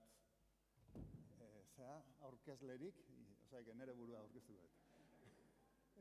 Ez dakit behar dudan, uste gehienok ezagutzen nozuela, baina, bueno, nik gaztelaniaz egingo dut, gehien bat pixkat oreka mantentzeagatik. Baina, bueno, azken finean ikusi ditut lehendabiziko bi ponentziak izan direla kororena, igual historikoa eta deskriptiboa eta hori, eta Kikerena berriz analitikoago eta horren atzean, ez dakit, sakonago, analizia eta, bueno, klabeak nondik jun diren. Nerea izango da bestelakoa, beste estilo batekoa. Nik egingo dut beste analizi bat, eta da gehiago metodologikoa. Konturatzen bazarete, eta nire ustez Korok oso ondo esan du, gertaera hauek baino lehenago, ia ez zegoen tradiziorik bada, herboleran bat, ez dakit zer, baina ez zegoen referentziarik sorginkeriari buruz gure herrian. Eta bapatean sortzen da kriston buma. Hori ez da egun batetik bestera sortzen. Eta horretaz arituko naiz nik, eta komentatuko dut, nola gauzatu zen, nola llegatu ginen punto ontara, ¿es? Bueno, hablaré en castellano un poco para equilibrar un poco la exposición, y lo que venía a decir es que hasta ahora las ponencias anteriores han sido muy interesantes y diferentes, puntos de vista desde otra perspectiva. La primera ha sido más histórica, bueno, cuáles han sido los casos más impactantes, más así, de aquellos procesos de brujería. La segunda, la de Quique, ha sido más analítica, se ha metido en las claves, bueno, que era lo que había por detrás, esa persecución al euskera que nunca se ha puesto de manifiesto hasta el presente. Ha sido muy interesante lo que ha dicho también de los historiadores. En Álava hay muy buenos historiadores y de esto no se ha hablado nunca. O sea, es muy significativo. Y mi idea es trabajar otro tema que es diferente, que es un poco el de la metodología. No había una tradición de brujería en este país, prácticamente pues, hay alguna herbolera y tal. Hay un caso más conocido de la herejía de Durango, por si os acordáis. Hay algunos otros casos de ahí, pero bueno, lo más importante, lo más impactante fue la herejía de Durango, en Durango, muy concreto y tal. En Navarra nunca ha habido una herejía, nunca ha habido una secta, o sea, no hay constancia de nada que dé pie a semejante fenómeno. Y de repente, llegamos 1525, empieza lo de Auritz, y hasta Zugarramurdi, que lo ha explicado muy bien Quique, que prácticamente con eso se cierra el ciclo. Durante un siglo hay una serie de procesos muy fuertes, sobre todo los que se dan en Navarra. ¡Qué casualidad! Eso ocurre en la época en la que se acababa de cerrar la conquista de Navarra, y digamos que durante 100 años, desde el 1512 hasta el 1614, que es cuando acaba Zugarramurdi, durante ese siglo prácticamente coinciden los procesos de brujería con el proceso de asimilación del país, de la conquista, de asentamiento de la conquista. Y ahí entra la brujería, ¿no? Yo creo que ahí es donde hay que entrar en el tema este de... Bueno, como veis, esto lo explica, ahora no me acuerdo el nombre porque hablo de memoria, yo también soy la leche, pero... bueno, esto está recogido de un estudioso navarro, que ahora no me acuerdo, lo tengo por ahí apuntado, pero este explica dónde se dan los casos de brujería que fueron más relevantes, sobre todo aquí en Navarra, aunque luego Quique nos ha ilustrado sobre el tema de la montaña alavesa y de todo eso. Bueno,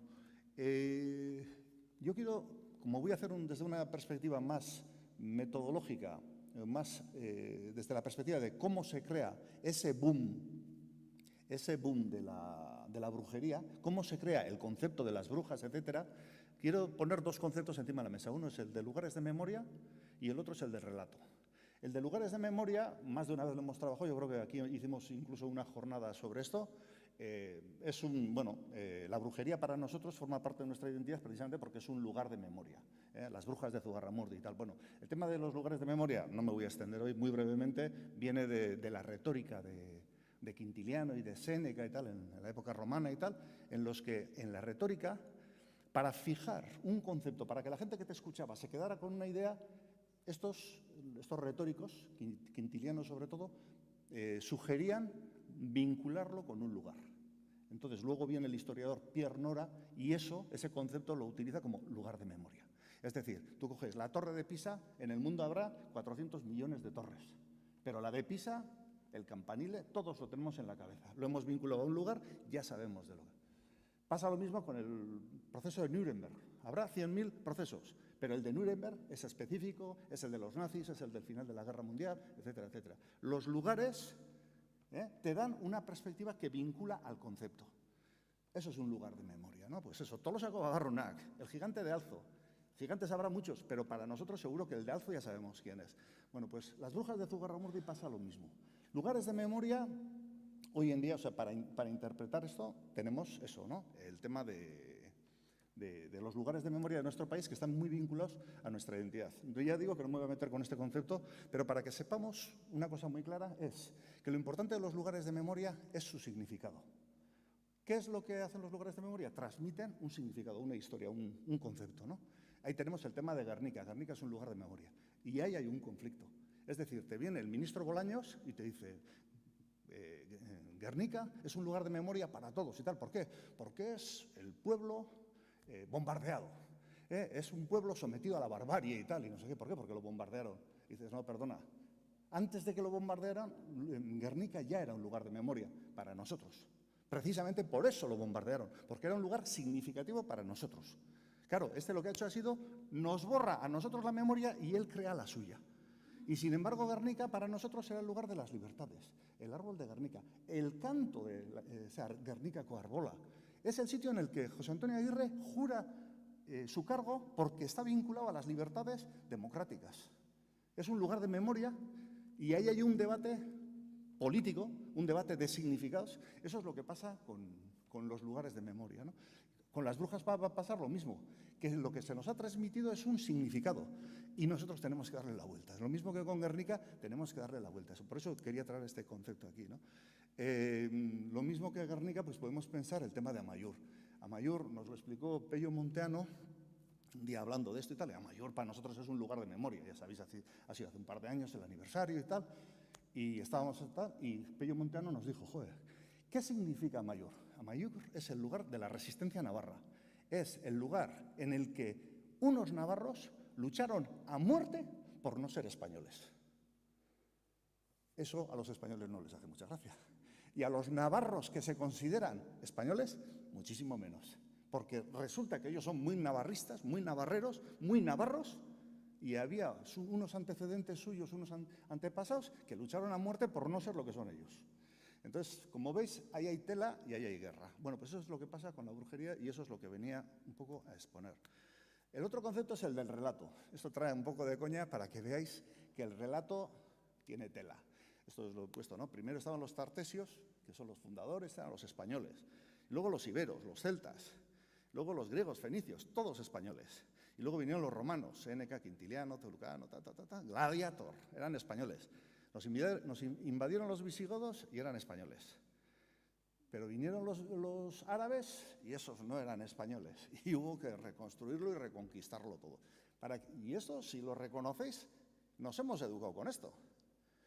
¿Qué importancia tiene el relato? ¿Cómo esto genera ideología, genera identidad, genera prejuicios? Vienen los árabes, los moros, y estamos todos ahí, bueno, cuidado con estos. Pues estos son enemigos, estos no son españoles. Los visigodos sí. Los árabes estuvieron durante 8 siglos, los visigodos fueron los conquistadores, los más brutos y solo duraron un siglo. Sin embargo, somos herederos de los visigodos. Yo no sé vosotros, pero yo me acuerdo de la lista de los reyes godos. Recaredo, Hermenegildo, Bamba, todavía me acuerdo. Y sin embargo, no sé si sabéis algún rey árabe. Bueno, para que sepáis que el relato tiene una importancia de la leche. Bueno, estos son los dos conceptos que quiero trabajar muy brevemente, porque luego nos vamos a meter en otro terreno. Como veis, no voy a trabajar porque tenía mucho más material, pero bueno, lo que quiero trabajar es, bueno, el relato. Yo creía que tenía más cosas por ahí, ya veo que no, pero el relato ya habéis entendido lo que es. El relato es un tema muy interesante, porque de alguna manera es lo que da cohesión a la humanidad. Tengo por ahí una cita que si queréis os la leo, pero bueno, no merece la pena, de Héctor López Bofill, que viene a decir que el relato es lo que ha unificado a los seres humanos. Es decir, el ser humano es capaz de hacer grandes empresas, grandes, pero ¿cómo? En conjunto. Es decir, un ser humano solo, una persona no hace. Pero cuando hay una colectividad, sí. Ahora, ¿cómo se crea una colectividad? Con un relato compartido. Pues ese relato compartido puede ser una cruzada, o puede ser el Islam, que moviliza gente, que cambia la historia y tal. Bueno, esos son los relatos, ¿no? Bueno, pues en eso estamos. ¿Cómo se crean los relatos? Pues eso es de lo que vamos a estudiar. Y traigo una cita que es los 11 principios de la propaganda. A ver, hay más aspectos para construir este relato. Está el tema, si os habéis dado cuenta, ha salido continuamente el tema de la toponimia, es decir, cómo se van metiendo los relatos en los lugares y eso se transmite entre la gente y tal. Hay simbologías, hay ideologías, etcétera y tal. Hay muchos temas. Yo voy a trabajar solo 2 aspectos. Hay más, pero 2 más que nada porque son muy evidentes y son hasta cierto punto, no sé, un poco chocantes, chabacanos, un poco de cachondeo, ¿no? Uno es el de la propaganda, es decir, el relato se crea con propaganda, y el otro es el de la literatura, que eso lo vais a reconocer porque bueno, es una manera, azken finean, en definitiva, el ser humano, bueno, eso lo sabe muy bien la Iglesia, a la hora de transmitir ideología no sirven ni las consignas, ni los planteamientos, ni los rollos patateros estos ideológicos, los grandes constructos, el marxismo y tal. La Iglesia sabe muy bien que la mejor manera de transmitir ideología es a través de cuentos, a través de parábolas. Tú cuentas una parábola y esa parábola tiene un significado. La gente la aprende porque es una batallita y eso ahí queda, ¿no? Pues ahí tenemos el buen samaritano, la multiplicación de los panes y los peces, Noé, etcétera, etcétera. Y así se transmite una forma de pensar, lo que ha sido el cristianismo, que lo hemos mamado todos. Eso la Iglesia lo sabe muy bien.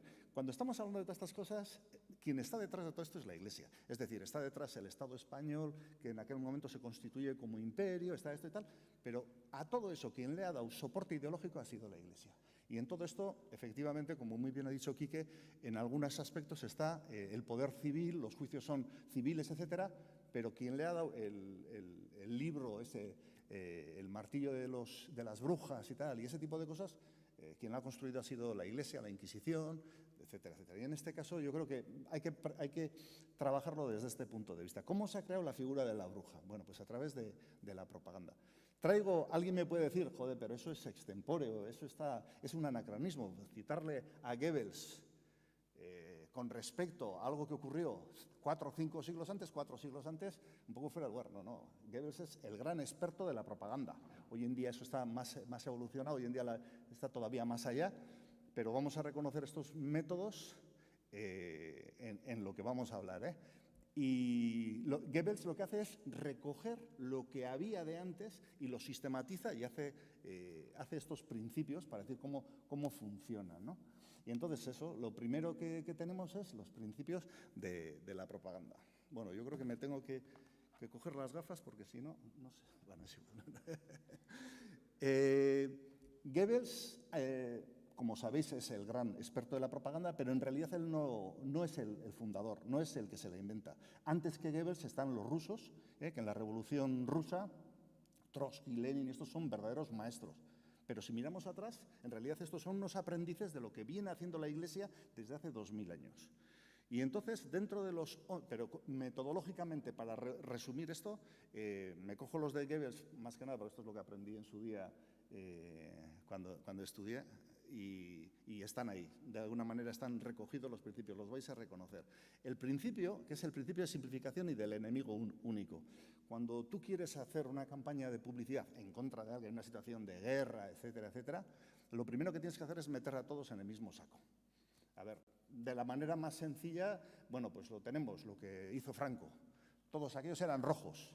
Había nacionalistas, había republicanos, había comunistas, había socialistas, había gente muy heterogénea. Es decir, los nacionalistas vascos eran creyentes, católicos, conservadores, etcétera. Y sin embargo lo metieron con los rojos. A la inversa también. Hay que entender que también los republicanos utilizaban la propaganda. Y entonces, ¿los otros qué eran? Franquistas. Está Franco es el malo, súper malo, y este era Franco. El otro era ministro de Franco, franquista. El otro era policía, policía de Franco, franquista, policía franquista, chivato franquista, etc.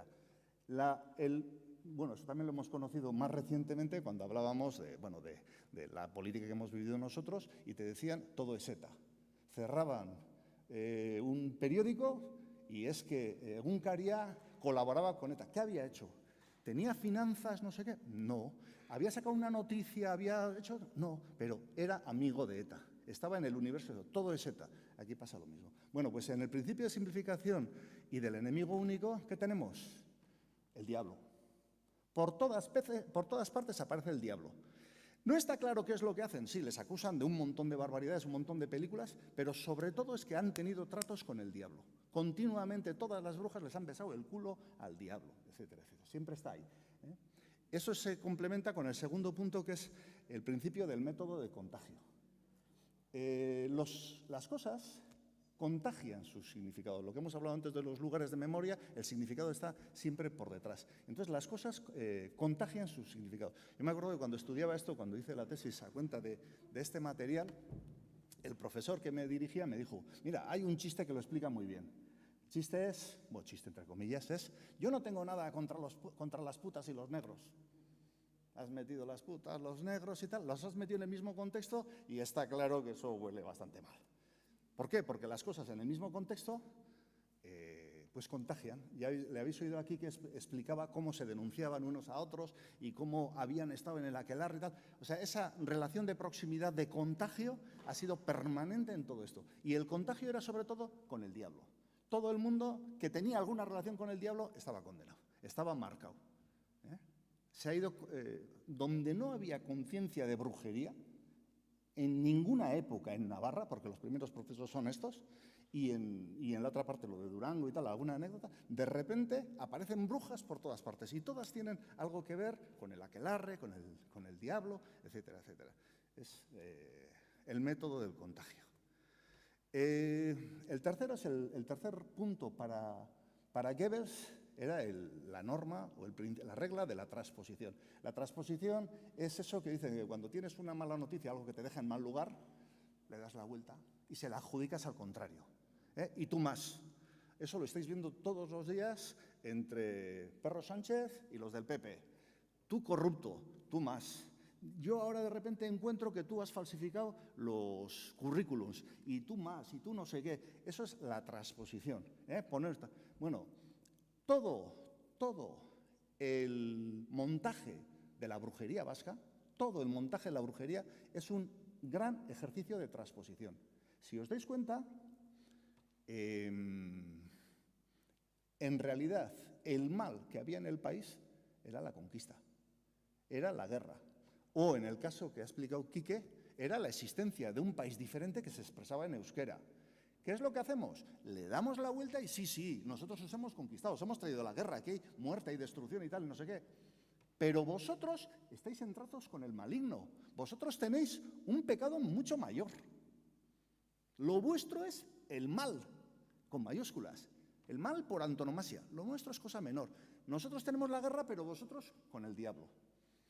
Entonces, es toda una operación de transposición en el sentido de decir, bueno, los españoles venían aquí con la conquista y con la violencia y tal, pero los vascos y los navarros aquí tenían una convivencia, lo que dicen, es una sociedad enferma, tenían brujas. Ese es. Esto creo que no hace falta ni explicarlo, ¿no? El principio de la exageración y la desfiguración. Todo es desmesurado, todo son películas, todo son... Yo no sé si habéis visto una película que a mí me produjo un gran rechazo, que fue Las brujas de Zugarramurdi, de Alex de la Iglesia. Patético, o sea, se reían de unas personas a las que habían quemado. ¿Os imagináis que yo le coja a este señor, le ponga ahí y tú eres un cabrón, eres no sé qué y tal, y montamos una hoguera y le damos fuego delante de todos? ¡Qué espanto! O sea, si lo piensas es algo espantoso. Eso lo hicieron. Y entonces ahora viene el Alex de la Iglesia y se ríe de eso. O sea, se convierte algo en algo grotesco. El aquelarre, el no sé qué tal. Es puro horror, pura bestialidad, pura brutalidad. Y aquí hacemos chistes. Estamos entre la exageración, lo grotesco, la desfiguración. Eso es el relato que se ha transmitido. Todo era grotesco.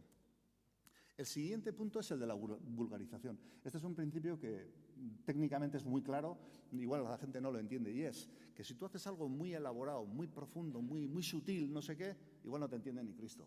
En cambio, si tú dices algo mucho más vulgar, conforme más vulgar, más bajo sea, más gente te entiende. Y dices, a ver, tiene menos credibilidad. Sí, pero se lo cree más gente. Porque cuanto más bajo es, más fácil se amplía, es una especie de pirámide, la gente tiene menos nivel y se lo cree más. Entonces, pues hay que contar una burrada y bueno, pues sí, oye, comían niños. ¿Quién se cree eso? Pero la gente lo entiende.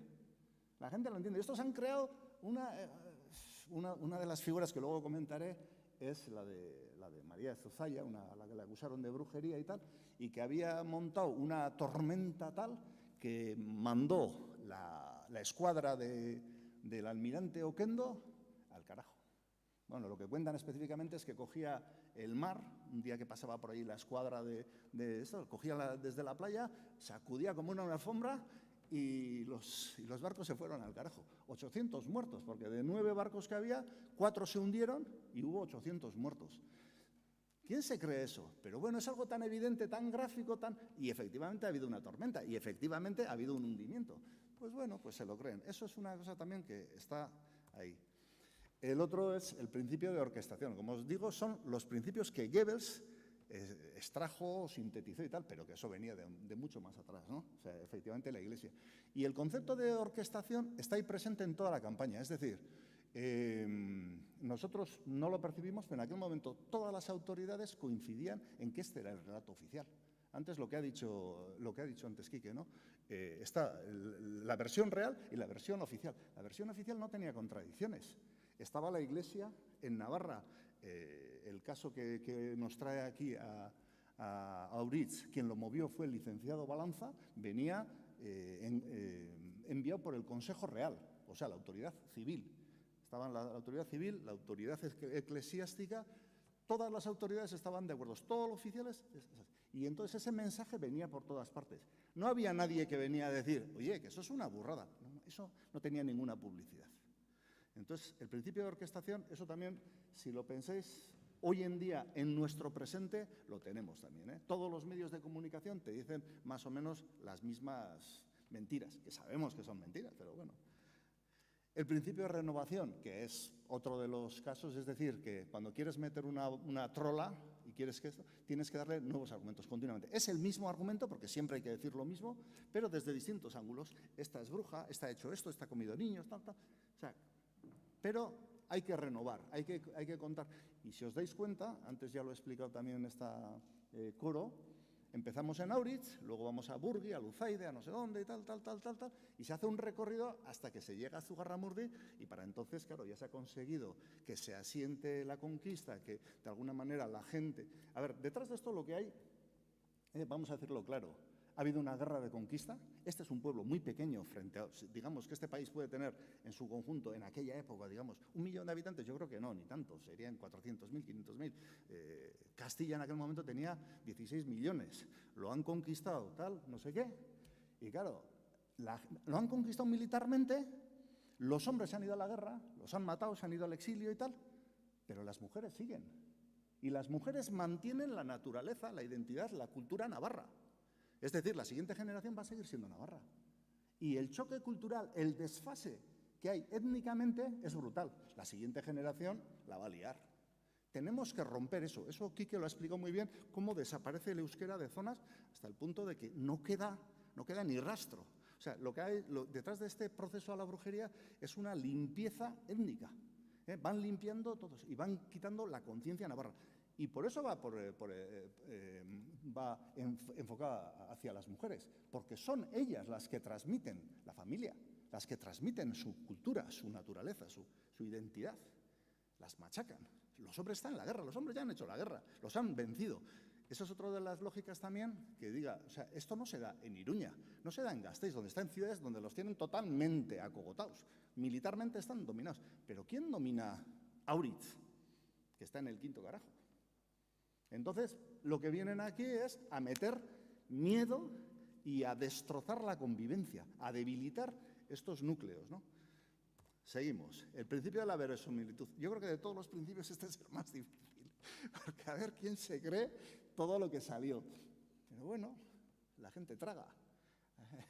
La tierra es plana, ya sabéis. Y hay gente que se lo cree, o sea que... aquí pasa lo mismo. Nos contaron que las brujas existían y que hacían esto y que hacían lo otro, y se ha transmitido hasta el presente. Es decir, ese discurso ha llegado hasta el presente con un calado muy profundo. Y de alguna manera nos quedamos con el relato, digamos, con la espuma, ¿no?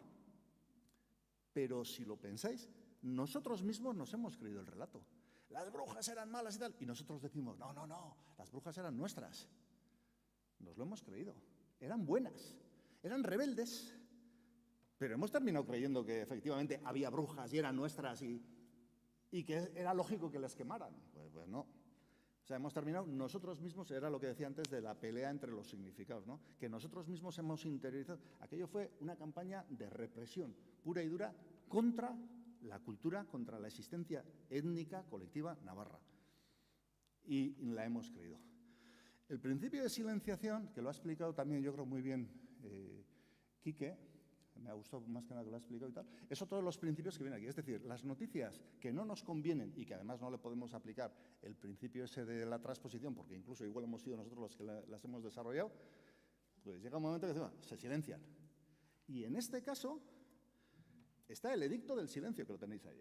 Este es el edicto del silencio, está ahí, de Salazar, de Fray Salazar, y está el inquisidor.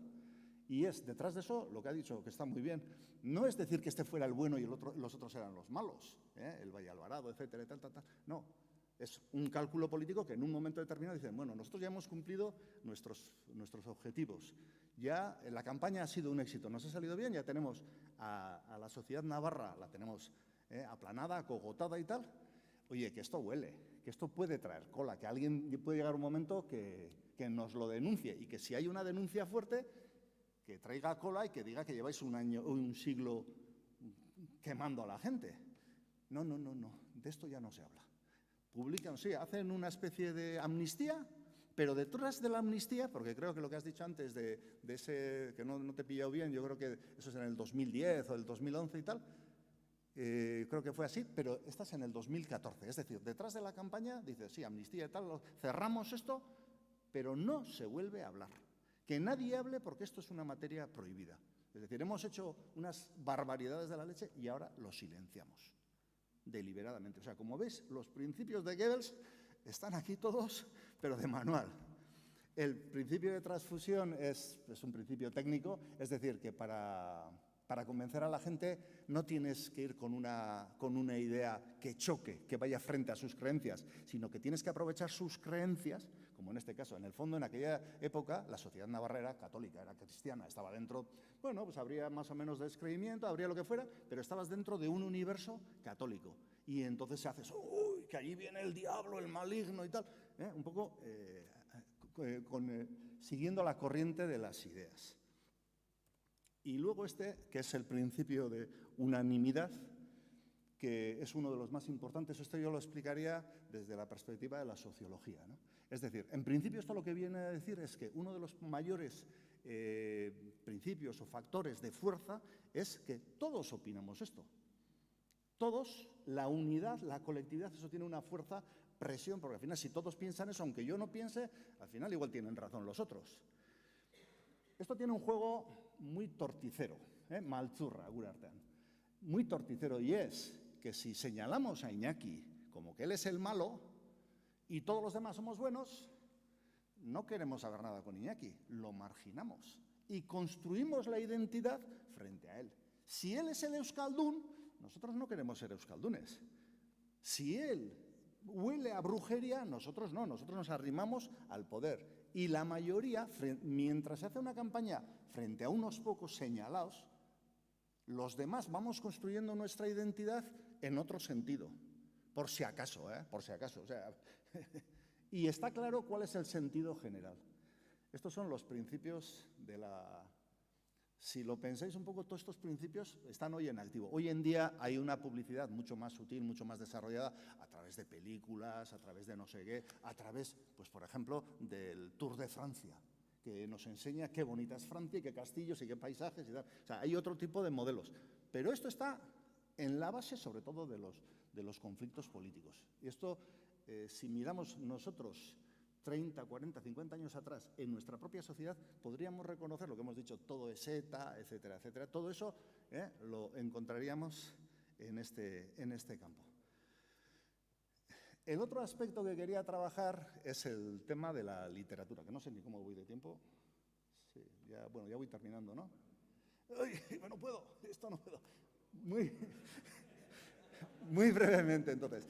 Me he quedado ya cortado con toda la chapa que he metido. Bueno, María de Zozaya es una de las brujas de Zugarramurdi. No es de Zugarramurdi, ella es de Oioquiegui y vivía vivía en Rentería. Pero dentro del proceso la cogieron, tenía unos 80 años, la estuvieron interrogando, sacaron toda una película de lo que ella dice. De ahí se creó lo que decíamos antes de las parábolas, una serie de relatos que decían, fíjate lo que hacen los brujos.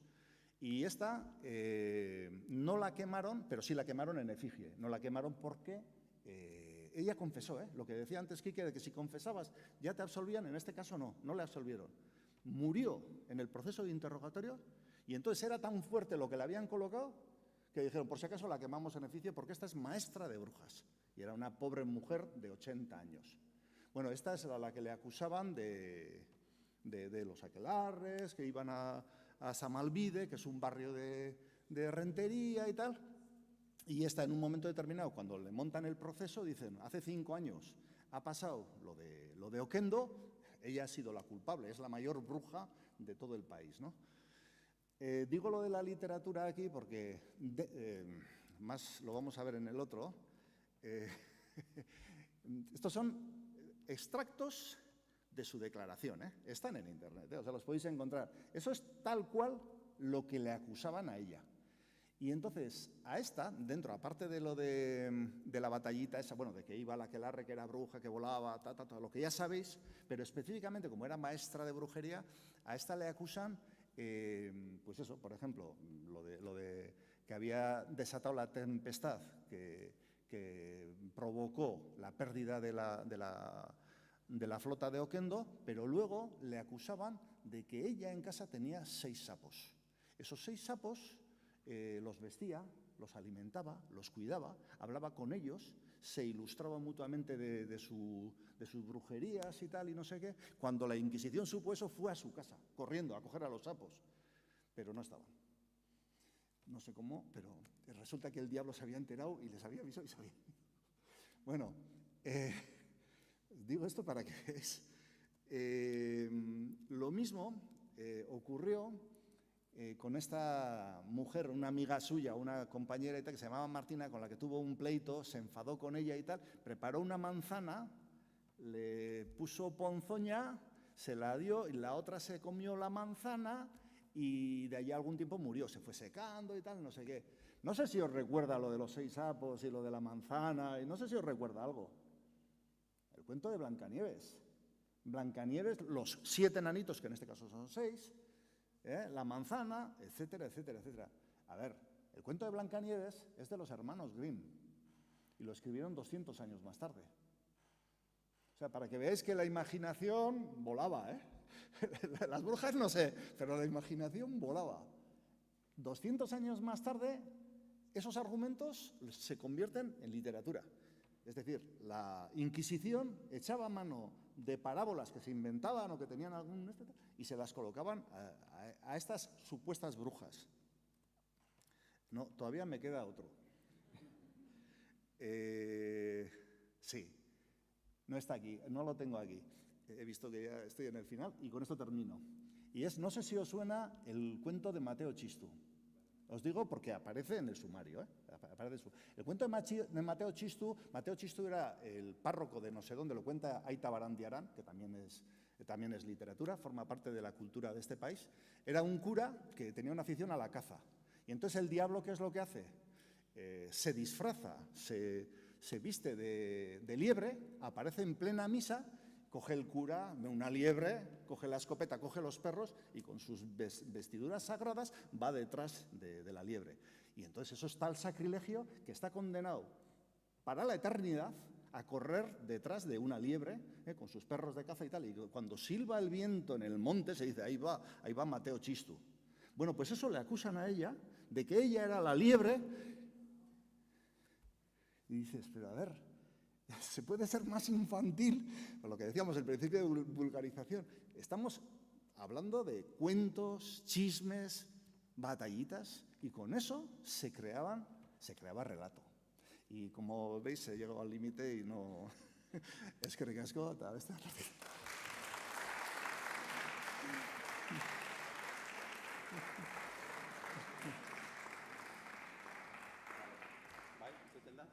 Bueno, mila esker Ángel, Quique eta Koribiroi beti bezala denborarekin larri.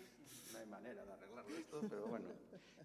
Bueno, hiru kontu oso azkar. Bata, komentatu du galderena, norbaitek agian nahi baldin galdera jarri, baina boligraforik ez daukaz, astu zaigu, badera boligrafo batzuk hemen. Ordu nahi baldin baduzue kafe tartean, zeo zer idatzi txartel hortan, eta gero kutsa hortan utzi dezakezue, bale? Gero, salgai jarri dugu, hor badago erakusketa bat panelekin, zeurenik ikusi duzue, hor salgai jarri ditugu folleto edo liburuska batzuk haien testuekin, eta 5 eurotan salgai dago, nahi baldin baduzu etxera eramateko. Eta amaiteko, hori, Baskarira, Loitzu hotelera etorriko zareten entzat, bueno, beini hor sarreran dagona, txarteltxo batzuk baitu banatzeko, gero, kontrola hobeto egiteko eta hori, bale? En castellano, bueno, pues que si queréis, igual lo que os he comentado de las tarjetas para las preguntas, pero no, tranqui, pero no tenéis boli o lo que sea, que no nos hemos dado cuenta, hay unos bolígrafos aquí donde la entrada, entonces podéis escribir si queréis la pregunta y la dejáis en esa caja de ahí. Luego hemos puesto ahí a la venta, está la exposición de paneles aquí en la entrada de la Casa Cultura. Hemos puesto por 5 euros a la venta el libreto con los textos, que, pues, para poder llevárselo a casa tranquilamente, o sea que quien quiera ahí lo tenéis. Y también quienes vayáis a venir a la comida al Hotel Loizu, bueno, pues Beñi, que está en la entrada, pues os dará le comentáis y que os dé un ticket, bueno, para el control luego del tema este. Vale, orduan amaitzeko 12:10 gutxi, bueno, jarri gaitezen 12 eta 10 hemen 20 minututara, eta 4 edo hasten garen, vale? O sea que 20 minutillos más o menos para el café y a ver si para 1:15 más o menos empezamos de nuevo, vale? Venga, eskerrik asko eta gero arte, venga.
Ongi, ez da? Bale. Bueno, ba gaude hemen berriro, espero dute kafea, bueno, gozoa izatea behintzat, eta esnagarria. Bueno, hiru hitzaldi interesgarri mamitzueko ditugu. Nolabait esateko, orain arte jorratu dugu informazioa, zer gertatu zen. Bueno, argi dago labur motz geratu garela, ze oso gai mamitsua da eta luzea, gure asmoa da gutxienez zertzela da interesgarri bat. Gero komentatuko duzu, ea.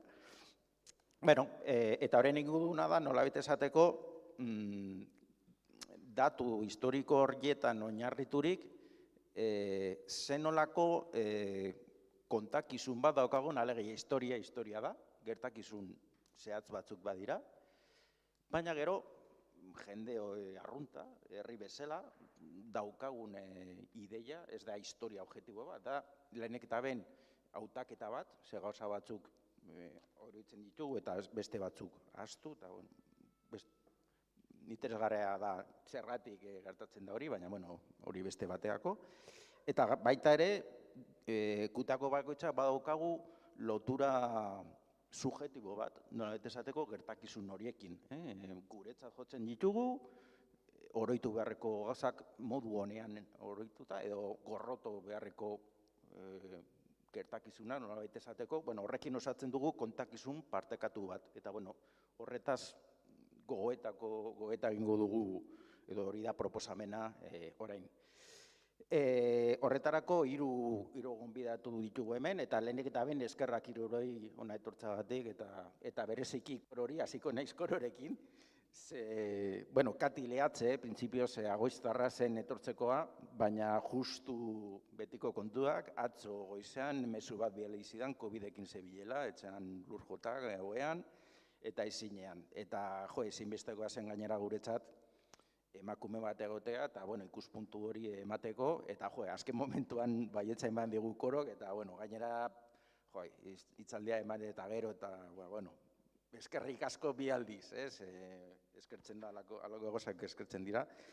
Aurkezpena egin du hasieran, osak ez dugu errepiketuko, eta gero baitugu eskerretik Beñat Zagardia, bera dator Senpereko Lapurdi 1909 elkartearen izenean, edo ordezkatzeko, nolabait esateko.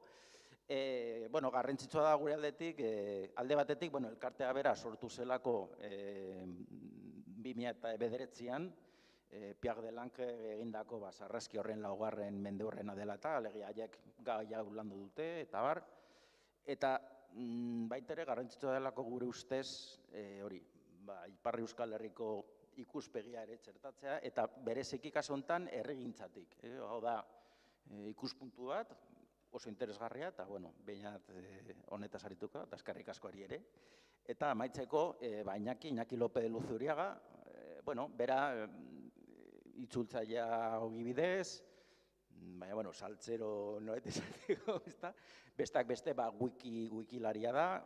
Batez ere kontua da, berak egin zuela, 1505ko gertakizunei buruzko artikulua Wikipedian, ezta? Eta, zuk badaukazu zure ikuspegia, hori, gai bat transmisioaren izango da, 21. mendean, eta, zu hortaz abiltzan ez, eta ja bide batez, ezta? Aipatu behar da ere, historiaz ari garela, liburu, ja hemen ikusgai dago, bale? Aipatu gutxien, ez aurkeztu liburua, ez da gaurko gaia, baina no ha venido a hablar de su libro, baina aipatuko dugula, Xabir Urujok bultzatutako liburu atera berri duela, eta, aipatu gutxien, ez, bale? Behin aurkezpenak eginda gero, lehenik egingo dizuet galdera bana, baikutzaren ikuspuntuan nabarmentzeko, nolabait esateko, eta gero ja, galdera batzuk egingo ditugu denon artean solas egiteko. Aber moldatzen geran, mikrofono bakarrerekin, baina, moldatuko gara nolabait.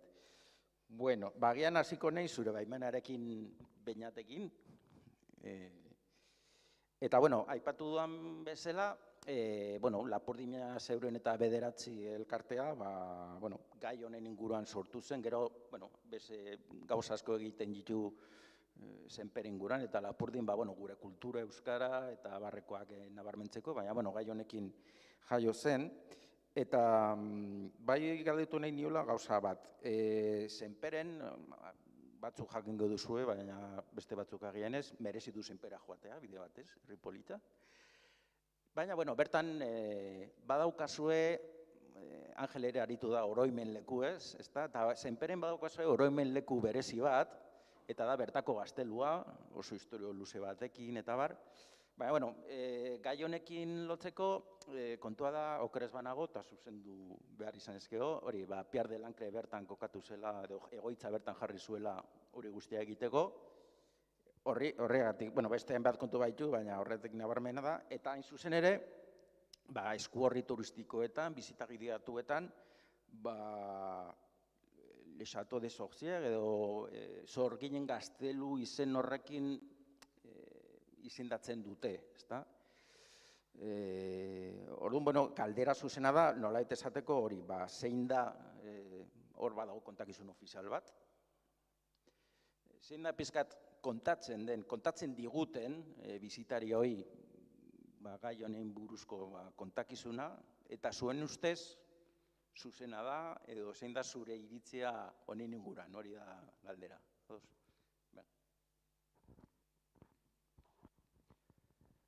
Ni Beñat Sagardia naiz, Lapurdi 1609ko kidea, ez naiz bate historialaria aditua, naiz kide agun bat.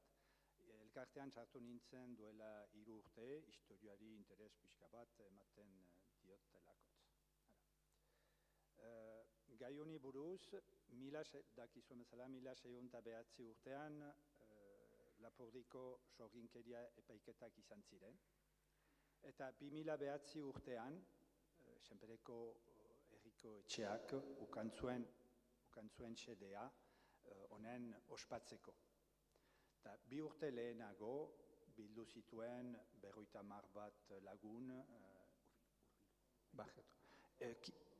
50 bat ongintzuten duzue? 50 bat lagun elkarte desberdinetatik, gai honi buruz gogoetak egiteko eta ikusteko zer antolatzen ahaltzen. Egin ziren bilkura batzuk eta 2 ikusmolde atera ziren. Lehena zen, besta handi bat antolatzea, lehengo aroko azoka bat egitea, joko batzuk, egurritan apairua handi bat, eta atxaldian karrikako ikuskizun bat, erakusteko nola Pier de Lancre etorri zen lurraldera, eta nola bordelera itzuli behar ukantzuen. Gero, bazen beste gauz bat ere, bide hortan naizen sorgin izenaren erabilera bultzatu turismoari buruz eta komertzioari buruz. Agertu zen beste ikusmolde bat, hau zen gehiago gertakizunen historioa jendeari azaltzea, jendeak jakintzezan zer gertatu zen, xeheki, hau zen gehiago jendeak historioa berreskuratzea, hau zen xedea. Eta xede horrekin, bide hortan segituz, zen sortu Lapurdi 1609 elkartea. Gero elkarteak egin zituen liburuak, dokumentuak, izan ziren komiki bat, izan ziren mintzaldiak, 10 bat mintzaldi antolatu ziren, izan zen ere antzerki bat, eta antolatu zen ere pastoral bat.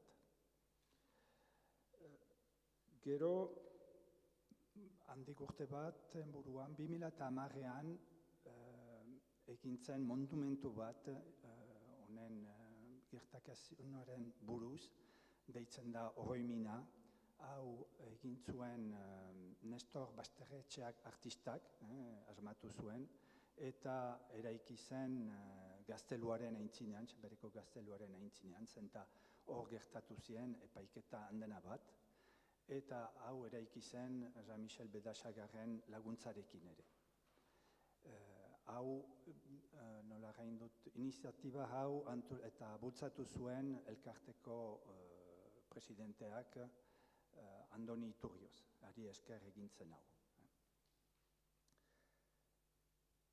Lan honi esker, lan hau guztia eman, eta herrikoetxearekin frango borgatuz, 10 urteren buruan, hau gertatu 10 bat urteren buruan, lortu zen herrikoetxeko webgunean eta turismo bulegoko webgunean historio honen laburpena ezartzea. Laburpen hau agertzen da frantsesez eta euskaraz. Laburpen hau elkarteak egin zuen, eta pentsatzen dugu, dugun informazioari buruz, objektiboa den, ditugun iturrien arabera. Hemen gai honi buruz ez da komerziorik eta ez da publizitaterik egin komerzia egiteko.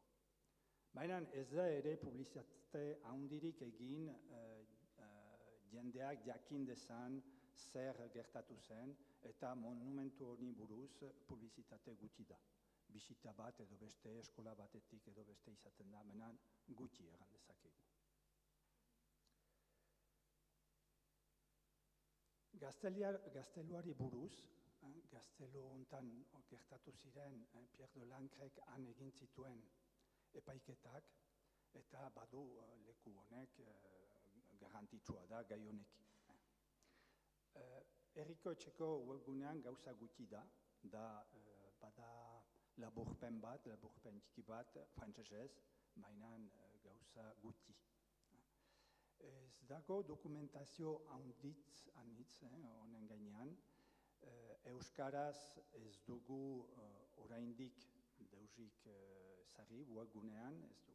Gure xedea litzateke ondoko hilabetetan egitea dokumento bat euskaraz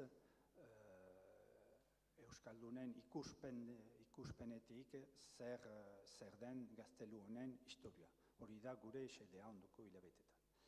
Jaz herriko ondare eta kultura elkarte batek, frantsesez hartzen den batek, egin zuen liburuxka bat gaztelu honen historia kondatzeko. Baina hau honen onarriak gehiago Frantziako historioan lotuak dira. Eta nahi ginuke beste ikuspuntu bat ezagri. Ara, zer nuen errateko. Ez dakit ongi erantzun dutan zure galderari. Bueno, hori zein batez ere, adibide zehatz bat delako eta oso agrizkoa, gai hau nola jorratzen den, eta hau milaka adibide ditu herrian, ziurenik hemen bakoitzak atera lezake bat, baina zuren kasuan adibide hori oso nabarmena daukazue. Korori denbora gehiago emateko, ze sorpresa harrapatu zaituzte egunez, galdituko dio lehenik inakiri denbora gehiago emateko. Nahi duzun lekutik heldu, baina nire kasuan batez ere galdea dijoa transmisioaren aldetik. Aipatu dugun bezala, nonbaiteten kokatzeu, Wikipedian zu gai hau landu duzu, eta zuk esperientza edo eskarmentu hori eukita, testuinguru hortan, ziurienik hemen gauden gehieno, ez dugu erabili bai, deno gara Wikipediako erabiltzaileak, baina beste kontu bat da, hori elikatu, nola egiten den, zer da mundu hori, gehienok ez dugu ezagutuko, baina finan hori da gaurko transmisioa, kultur transmisioa eragiteko modua, lehenago egiten zen etxeetan, belaunaldien artean, liburuetan, gero telebistetan, eta orain, zaharetan eta hor nabari Wikipedia dago. Orduan, galdera zuzena da, zu hori egin zuen, edo, alde batetik, interesgarria agian, hori nola zu euskaraz egin duzu, baina behin baino gehiagotan komentatu dudazunez, ez da gauza bera euskarazko, edo ingelesezko, edo espainolezko, edo frantsesesko Wikipedia. Orduan, ze alde, eta bereziki, nik esango nuke, ze zailtasun topatu dituzu eduki hau zabaltzeko, ze zailtasunak daude oro har, eta baita ere ze aukera, bi alderdi hori baditu gai honek, zure ustez, zailtasunak eta abantaia nolet esateko, ezta? A ber. Bueno, eskerrik asko hasteko Navarralderi, hemen emandako aukeragatik eta hemen parte hartzeko aukeragatik, eta hau antolatzeagatik, zen ustez oso beharrezkoa da, 500. urteurren hau gogoratzea, beste gure memoriako eta gure historiako, beste ekitaldiek ere merezi izan duten bezala, eta Navarralde horregonda horiek erakusten. Bueno, gai konkretu honi buruz, bere garaian 1525ko oraindik etzan entzuten asko, beti entzuten zen gehiago 1609, 1611ko sorginen eiza eta horren inguruan, baina nik pixkate badago bi parte eta alde batetik da pixkat ikerketa itxea bereziki iturriei begira, ze iturri dauden gai bati buruz hitz egiten dutenak, beraz dokumentazioa eta ikusia zer dagoen, eta gero da, beraz ikerketa hori egitea eta gero divulgazioa, idaztea, erredakzioa eta bar. Orduan ikusi nuen 1525ko honi buruz, hain gogorra eta hain masiboa izanik oso gauza gutxi zeudela. Baina ingelesezkoan bazegoen zerbait. Orduan gero ikusi nuen euskeraz ez zegoela, uste dut ez zegoela oraindik sortua. Eta besteetan, espainolez igual zeo zer, baina oso gutxi. Beraz, nire ikuspegia beti izan da ingelesez hands-on deitzen dutena, alegia jarri lanera, eta egizazu do it yourself, esate dute ingelesez, egintzazuzuk zeuk, eta ez baldin badago, eta ze edizio bitarteko beagorik Wikipedia baino. Eta alde horretatik Wikipedia editatzen denean kontuan hartu behar da dinamikoa dela. Dinamikoa dela, esan nahi du, denbora guztian aldatu daitekela, beste norbait etorriko balitz eta zurea ere zu egiten ari zeana ukitzen badu. Beraz, pazientzia pixka bat eduki behar da, zetorriko da norbait eta behar bada auzitan jarriko du zuk egin duzuna eta eztabaida bat hasiko da eta holako gauzak. Bueno, hor eztabaidak milaka izan dira, hor egoten dira, bereziki ingelesezko Wikipedian, eta hor ere aritu naiz zeo zer, bueno, oro har bastante aritu naiz, egia esateko. Euskal gaiak ingelesezko Wikipedia nire eskua dute askotan, eta bereziki sorginei buruzko honetan gutxiago, baina zeo zer bai. Eta, bueno, zer esango nuke honi buruz zailtasun batzuk, lehenengo neutraltasunaren printzipioa hor dago, eta hori zer esan nahi du, bi ideia daude neutraltasunari buruz, eta ni bigarrenaren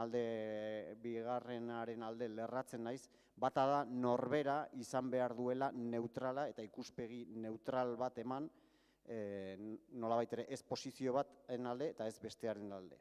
Eta gero badago beste ideia bat da, nolabait ere, neutraltasuna lortzen da ikuspegi desberdinek elkar topatzen dutenean bitarteko batean, nolabait ere edizioaren punturen batean elkar topatzen dutenean, eta orduan lortu behar da bien arteko nolabait ere konpentsazioak edo ikuspegi guztiak agertzea, edo azkenean erredakzio bateratu bat, esaldi bati buruz edo paragrafo bati buruz, erredakzio bateratu bat erdiestea edo lortzea. Ni bigarren puntu honen alde nago, gero bestela esango dizute beti, eske zu etzera neutralari, bueno, zer dan neutrala, ez da egit, nor etorriko zaidan esatera zer den neutrala, ez da, porque neutraltasuna gaur egun oso ezbaian dago, azken batean beti markatuta dago norberaren aldetik, eta nik nire horri pertsonalean esaten dut neutraltasunera hurbildu Euskal Herritik eta Euskaratik hurbiltzea. Beraz, hori da nire helburua. Hori da gauza bat orduan, eta gero badago baita ere iturriak. Ze beti etortzen da, esate dizute, baina nondik hartu duzu hori? Wikipediak badu gauza bat, behar bada adimen artifizialak ematen ez duena, eta hori da trazabilitate bat baduela. Beraz, ikusten duzu nork egin duen, de hecho badago botoi bat, eta nork egin du hau Wikipedian. Mate duzu klak, eta mate kolore desberdinekin agertzen da. Hau honek egin du, beste honek egin du. Beraz, oso hona da alde horretarako, eta gero ikusten duzu baita historia bat daukatzean, eta ikusten duzu bakoitzak nor genuen, eta gero ze iturri erabiltzen dira. Osea, hori dakazu, hor nondik atera dan gauza bakoitza. Eta gero dago iturrien zilegitasuna. Ze iturri erabil daitezke, beraz, euskarazko Wikipediak badu nolabait ere nahiko margen zabal bat, egia esateko, herri aldizkariak onartzen dira iturri gisa, eta webgune batzuk, igual autoritatearen arabera, alegia, autoritatearen printzipioa dago, eta horako gauza batzuetan. Eta gero bereziki onak dira akademiako iturriak, ez? Hori da, bai. Bereziki erabiltzen dira edo balioesten dira iturri sekundarioak, esan nahi du nolabait ere mastikatuta daudenak edo gai bati buruz ikerketa bat egindan iturri hori, eta ez lehen mailako iturriak. Lehen mailako iturriak dira, adibidez, epaiketa batean ematen dan sententzia lehen mailako iturria izango litzateke. Adibidez, hori ez da balioesten asko iturri Wikipediako printzipioetan, bereziki ingelesezkoan. Bueno, hau da oso gai katramilatxua, ze adibidez, orain Gazako konfliktoan, badakizue, behar bada entzun dezu, ez dakit, sionistak sartu direla bete-betean kontrolatzera Wikipedia. Ingelesezko Wikipedia da munduan gehien irakurtzen dena, eta sartu dira kontrolartzea. Eta gero orduan, hor eztabaida ikaragarri luzeak egoten dira, ea genozidio bat dan, ala ez. Hori azkenan determinatzeko, azkenan determinatu da, baina matiz askorekin, nabardurakin, eta hola. Eta azkenan zeri buruz dira eztabaidak iturriei buruz. Iturri hau bada baliozkoa, autoritatea du, edo beste horrek ez du autoritatea, eta holako gauzak. Normalean, gorago izan, iturria, akademikoagoa izan, orduan, baina gero da baitare, zein, akademikoki, zein, ez da berdina izatea, ez dakit, UEUren iturri bat, edo Harvard, edo Yaleko, edo Complutenseko iturri bat. Beraz, hor dago olako mailaketa bat, eta horien inguruko eztabaidak, eta erotu zaitezke, eztabaida batzuk dira erotzekoak benetan, eta ikustezu azkenean, interes batzuk daude, pertsona batzuk, erabiltzaile batzuk pagatuta daudenak, erakunde batzuek pagatzen dituztelako, eta hor daude denbora guztian, eta zuzera voluntario bat, denborarik ez, eta pazientziarik ere ez duzuna. Beraz, hor olako gauzak. Baina euskarazkoa egiteko ez dut ia batere arazorik izan. Badaukat beste arazo batzuk adibidez, Nafarroko erresuma ingelesezkoan, definitzeko euskal erresuma bat zela, kriston borroka egoten da hor, egon zan, edo bere garaian, eta ni ja nekatu naiz, eta tarteka sartzen naiz, eta ikusten dut, eta batzuetan jartzen dut berriro, eta gero etorriko da beste bat, eta kendu egingo du. Beraz, bizkate. Ikusten dena, tresna edo guda zelaia bestelakoa da, baina guda bere horretan jarritzen duela, ez da? Aldatzen da formetan, baina finean gauzak ez direla aldatzen. Aldatu dezagun pizkat, ikuspegian abete esateko, bestelakoa zen galdera pentsatu daguna katiri, baina, kaso honetan berezekin abarmendu nahi dugu, hasta azkenean Amaia Nagusiaren hitzaldea auki genuen, argi dago, kontu edo gai honek hainbat alderdi dituela, ni nabarmentzen ditu batez ere konkistarena, Nafarro konkistarekin ertziki lotuta dagoela, baina beste alderdi oso garrantzitsua da, emakumeen zapalkuntza, Europa osoan indarrean zegoen patriarkatuaren eraikuntza horren baitan. Orduan, galdera ezagun litzateke, eta zu gainera hori emakumea izanik, eta gai honetan aditua izanik, zure ustez, oso galdera arreza, ikusiko duzu bezala, zenolako eragina eduki zuen honek guztiak, emakumearen rolean ondorengo mendeetan, eta gaur ere esango nukenik. Galdera arreza. Bai, tan ere ustean, zeren ni hemen ez usteko batean nago, gaur goizean nini okerran, koro, animatuko zara, ostras, nik hitzaldia prestatua nuen, eta Kati Leatxi etorriko zen prestatuak, baino ni hemen, bapatean, erran hauzkie, erran hau, más o menos zeri buruz, baina nire hitzaldia dela, eta bertzeak ere aditu nituen, eta posora hemen herri naiz, eta botaka dutena, takitze botaka duten. Emakumea sorginkeria, historia, bueno, hausnarketa batzuk. Lehenbiziko gauza, zapalkuntza emakumearen kontrako zapalkuntza bai sorginkerian eta bai historian nik uste dudela hastian aipatu den bezala, zerbait prestatua eta edabideen edo liburuen bidez. Lehenbiziko izaintzen sorginkeria, hastian nik aipatu dutena, Malleus Maleficarum liburu hortan, hor bi Dominiko claramente misoginoak idatzi zuten, eta emakumeen kontrako barbaridadeak ekartzen ditu. Oinarria, oida Bibliatik hartutako topiko guziak, emakumeen kontrako topiko guziak, biltzen ditu Malleus Maleficarum. Orduan, zergatik emakume porcentaje holako handia, bueno, posazteko, manualare hola zelakoz, ez? Gero, bada historiatzaile bat, edo antropologa, ez dakit zelden, Silvia Federici zagunen entzaitzuen, eta munduan zeharreko sorginkeria aztertzen ari duena historiaren ikuspuntutik, ez? Orduan, unen teoria da, sorgin prozeso handi hauek, Angelek ere aipatu duen bezala, feudalismo bukaeran eta kapitalismo hasieran ematen da. Niz naiz historiatzailea eta doz, baina, Silvia Federiciri irakurriz, omen feudalismoan, feudalismo garaian, gizonezkoek eta emakumezkoek franko parekatuak bizi ziren eskubideetan, lan egiten zuten berdintzu batzuk eta bertzek edozein lan motan, eta inkluso soldatak ere berdintzuak omen ziren, emakumeak askatasun handia omen zuen, eta ematen du, erdiaroa, ez? Estian aipatu dugun sorginkeriak okatzen dugu erdiaroan, pues ez, orai berriago da.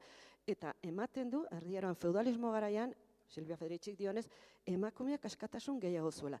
Aldiz, kapitalismoan sartzerakoan hor braust mozten da, produzir, eta emakumea baztertzen dugu, etxerat, etxeko lanetan, zaintzaketara, eta umeak emateko, ez?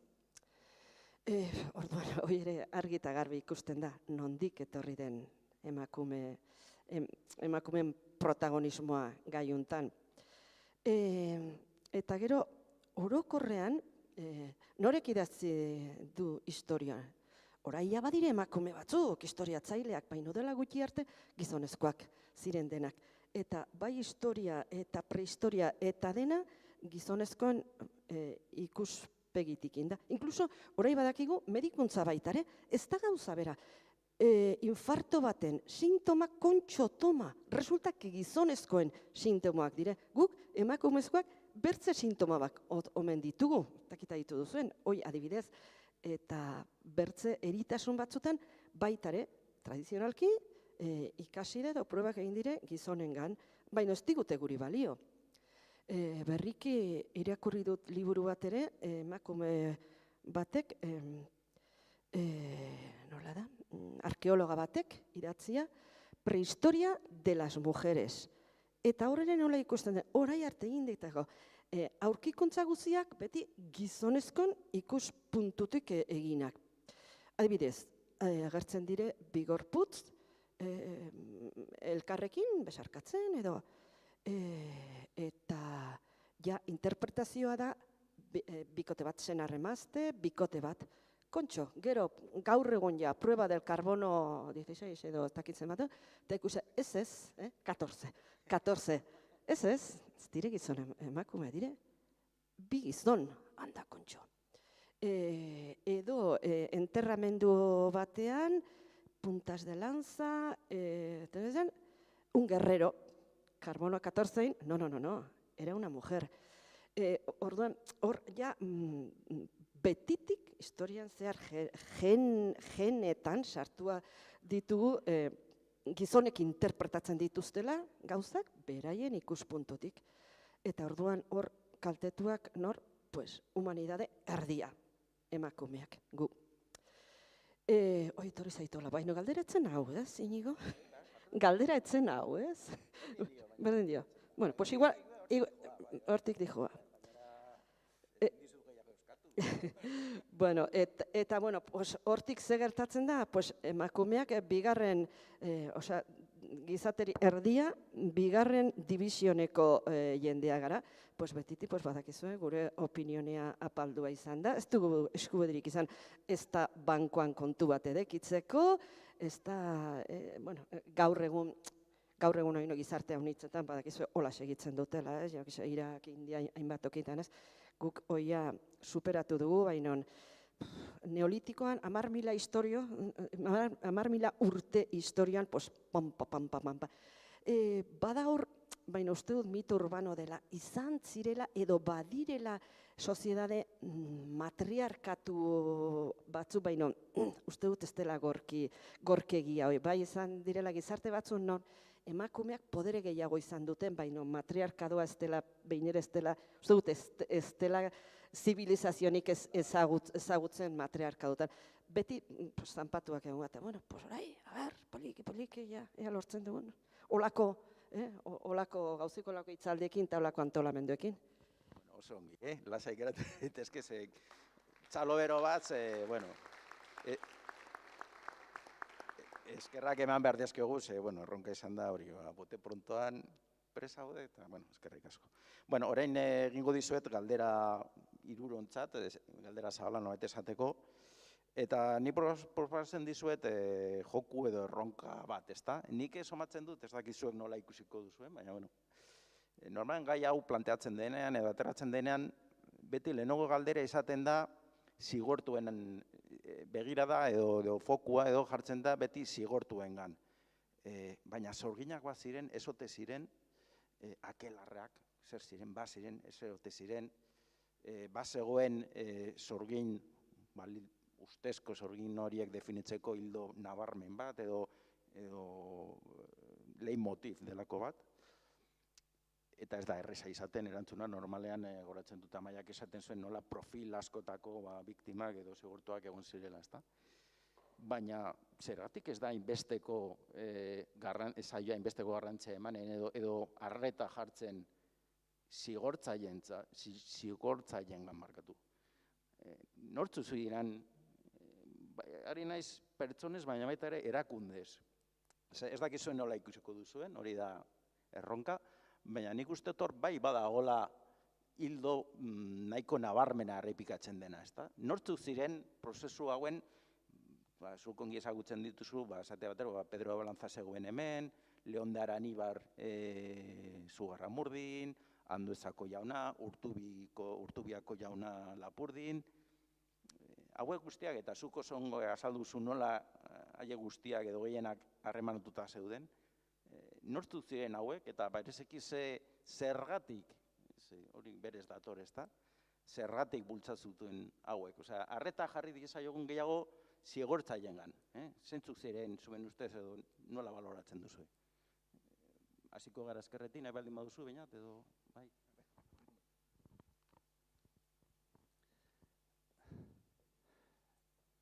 Nik mintzatuko naiz pixka bat Lapurdiko sorginkeriari buruz.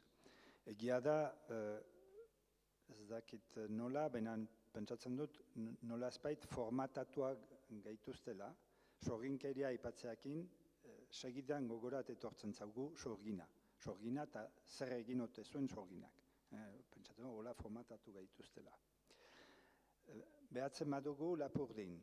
Zer gertatu zen 1609. Nortzen orduan Frantziako agintaria, erregea zen Henri Laugarrena. Eta honek erabakia hartu zuen erakunde bat montatzea, ikusteko Lapurdin zer gertatzen zen sorginkeriarekin. Lapurdin gizarteak erabakiak hartzen zituen biltzarrean. Biltzarrean hau zen leku bat non demokratikoki hartzen ziren erabakiak gizonik gabe eta noblerik gabe. Bazen, garai hartan ere, anitz gizon joaten zen arraintzarat, Ternuara edo San Laurendira, eta anitz hilabetez. zer gertatzen zen, etxean gelditzen ziren emazteak, eta emaztek kudeatzen zuten egun guztietako bizia, haiek kudeatzen zuten, haiek hartzen zituzten etxeko erabakiak, autonomia handia bazuten. Ohitura hauek podere zentralizatutik kanpo ziren, arronto kanpo ziren, eta ez ziren bate haien gustukoak. Orduan, hortako zituen Henri Laugarrenak erabaki zuen behar du ikusi sorginkeria aitzakiarekin batzorde bat montatu eta ikusi nola hobekiago manatzen aldugun herrialde hori. Hori da egiazko arrazoia. Eta nori lortu ziren? Lortu ziren ardurenean jende xume pobre batzuk, gerla ondorioz miserian zirenak. Lortu ziren gizartearen ohituraz pixka bat kanpo zirenak, ohitura bitxiak, susmagarriak ziren. Lortu ziren, baliatu ziren ere batzuk, mendekuz, batzordeari salaketak egin zituten, eta horiek badira biktimakola izan zirenak. Eta azkenik, baziren lortu zirenak lekuko jenden defenditzeko batzordeari aurka. Hauek izan ziren biktimak. Hau ikusiz, niretzat argi eta garbi dago errudunak, ez direla sorginak erraten deitzen dienak, baina agintariak. Niretzat biziki garbi dago. Eta bide hori segituz, oraino biktima izan zirenak ez dira errehabilitatuak izan edo birkaiztuak izan, eta gure esedea litzateke elkartean zerbait ekitura egitea hauen errehabilitatzeko, birkaitzeko. Pentsatzen dugu hori ezagutza handia izanen litzatekela biktimeri buruz. Eta egiazko errudunak erakutsiz nor ziren garaian. Hora. Bueno, pixkat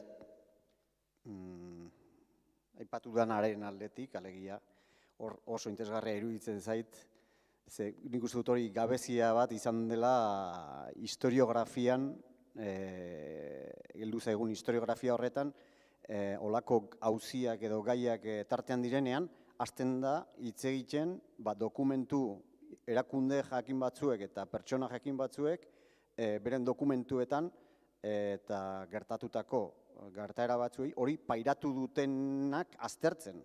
Eta hori ikaragarria, ni beti iruditu zait hau oso ikaragarria, baina oso historiografian oso sartuta dago.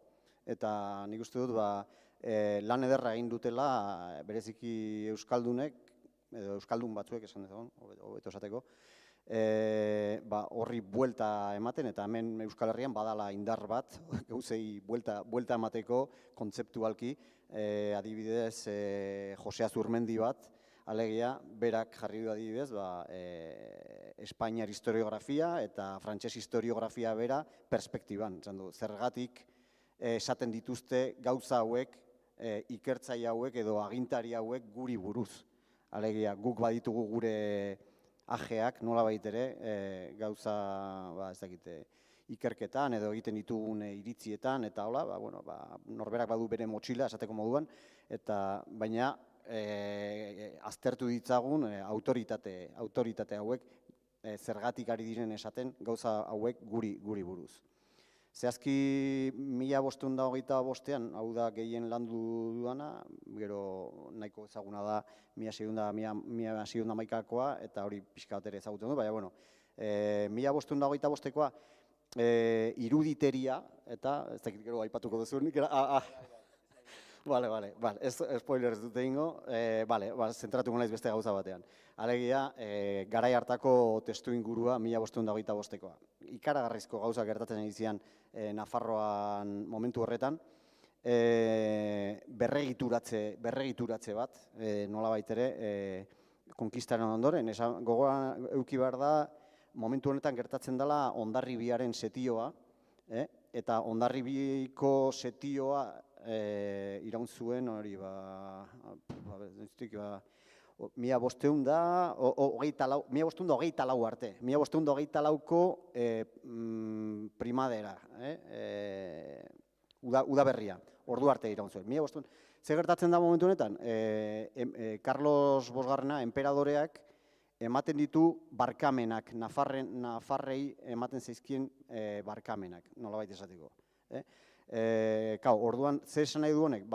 Ikusten dute bakarrik gerrarekin ezin dutela Nafarroa nolabait ere imperioan integratu. Eta egin behar dituztela grazia neurri batzuk edo barkatzeko subiranistei, agara montarrak, eta gero behamontar batzuk baita ere, ze ikusi zuten, hauek arpilatzera datoz, eta hau Nafarroa menderatzera, eta denak ez zeuden ados horrekin, noski. Eta emate dituzte barkamen batzuk, eta hor familia bat izan zen Azpilkueta, gero behar bada batzuek ezagutuko duzue, Martin Azpilkueta, pentsalari oso ezagun bat, oso importantea, 16. mendean, Nafarroan, Euskal Herrian, eta Espainiar koroan. Garrantzia eta influentzia oso handia izan zuen. Ze bazekien, noiz isildu behar den, eta noiz hitz egin behar den. Orduan, bazekien, gauza batzuk esan zitzakela, eta beste batzuk ezin zitzakela esan. Hauek ziren barkatuetako batzuk, eta agara montarrak hasten dira orduan. Emaiezue Nafarroako errege kontseiluan, lehen aipatua, ustetan Angelek aipatu duela, alegia, auzitegi gorena, nolabait emaiezue partaidetza bat. Eta orduan, hor ja, agara montarrak eta baita, baina, klaro, nolabait ere, zer egiten dute Nafarroa Hondarribiko setioa bukatzean, salbatu egiten dute beren larrua. Nolabait ere, hor setiatuta daudenak, eta horien artean daude, Frantses Xavier, gero santu bilakatu zenaren horren familiakoak, eta danak daude hor. Eta orduan ez dut, zehozer integratu beharko dugu jende hau, eta orduan integratu egite dituzte, eta berregituratzen dute Nafarroako errege kontseilua. Nafarroako errege kontseilua da auzitegi gorena. Orduan hau ezaguna egiten zaigu, gaur egun ere, pixkat auzitegi gorena, nolabait ere beren arabera moldatzen. Pixkat buruz hariko naiz, baina momentu horretan erabakitzen dute. Eduki behar duela presidente bat, uste dut Bizorraia da errege ordea edo, el birrei. Orduan, bera izango da presidentea, gero, egongo dira bi Espainiar, estranjeros, edo, gara harta, Nafarra getxeana, estranjeroa zan, arrotza, eta onartu behar izan zuten, bi arrotz egotea, bi atzerritar egotea Nafarroko errege kontseiluan. Gero, bi agara montar, eta bi bea montar. Orduan, ja, bazegoen, ja, Nafarroko errege kontseilua montatuta, eta gero gaina zeukaten inkisizioa. Eta inkisizioa, baita ere, ez naiz luzatuko honekin, baina, hori. Eta norrari izan Hondarribiko setioa antolatzen? Eta zuzentzen. Alegia, 1522an. Nor zebilen, Adrian Utretxekoa. Adrian Utretxekoa, 1522ko urtarrilean egiten dute aita santu. Eta orduan, elkarren Carlos Bosgarrena, enperadorearen eta Adrian Utretxekoaren arteko favoreren elkartrukea, hasten da, bien artean egiten, eta ematen dio Carlos Bosgarrenak, aita santuak, Adrian Utretxekoak, Carlos Bosgarrena, enperadoreari, baimena berak apezpikuak, Iruñeko apezpikuak hautatzeko. Baina uste dut propioa aipatzen dela, Iruñeko apezpikua. Eta gero, por extensión, edo, ja edaduraz, beste gainerako, bere imperioko gainerako apezpikuak.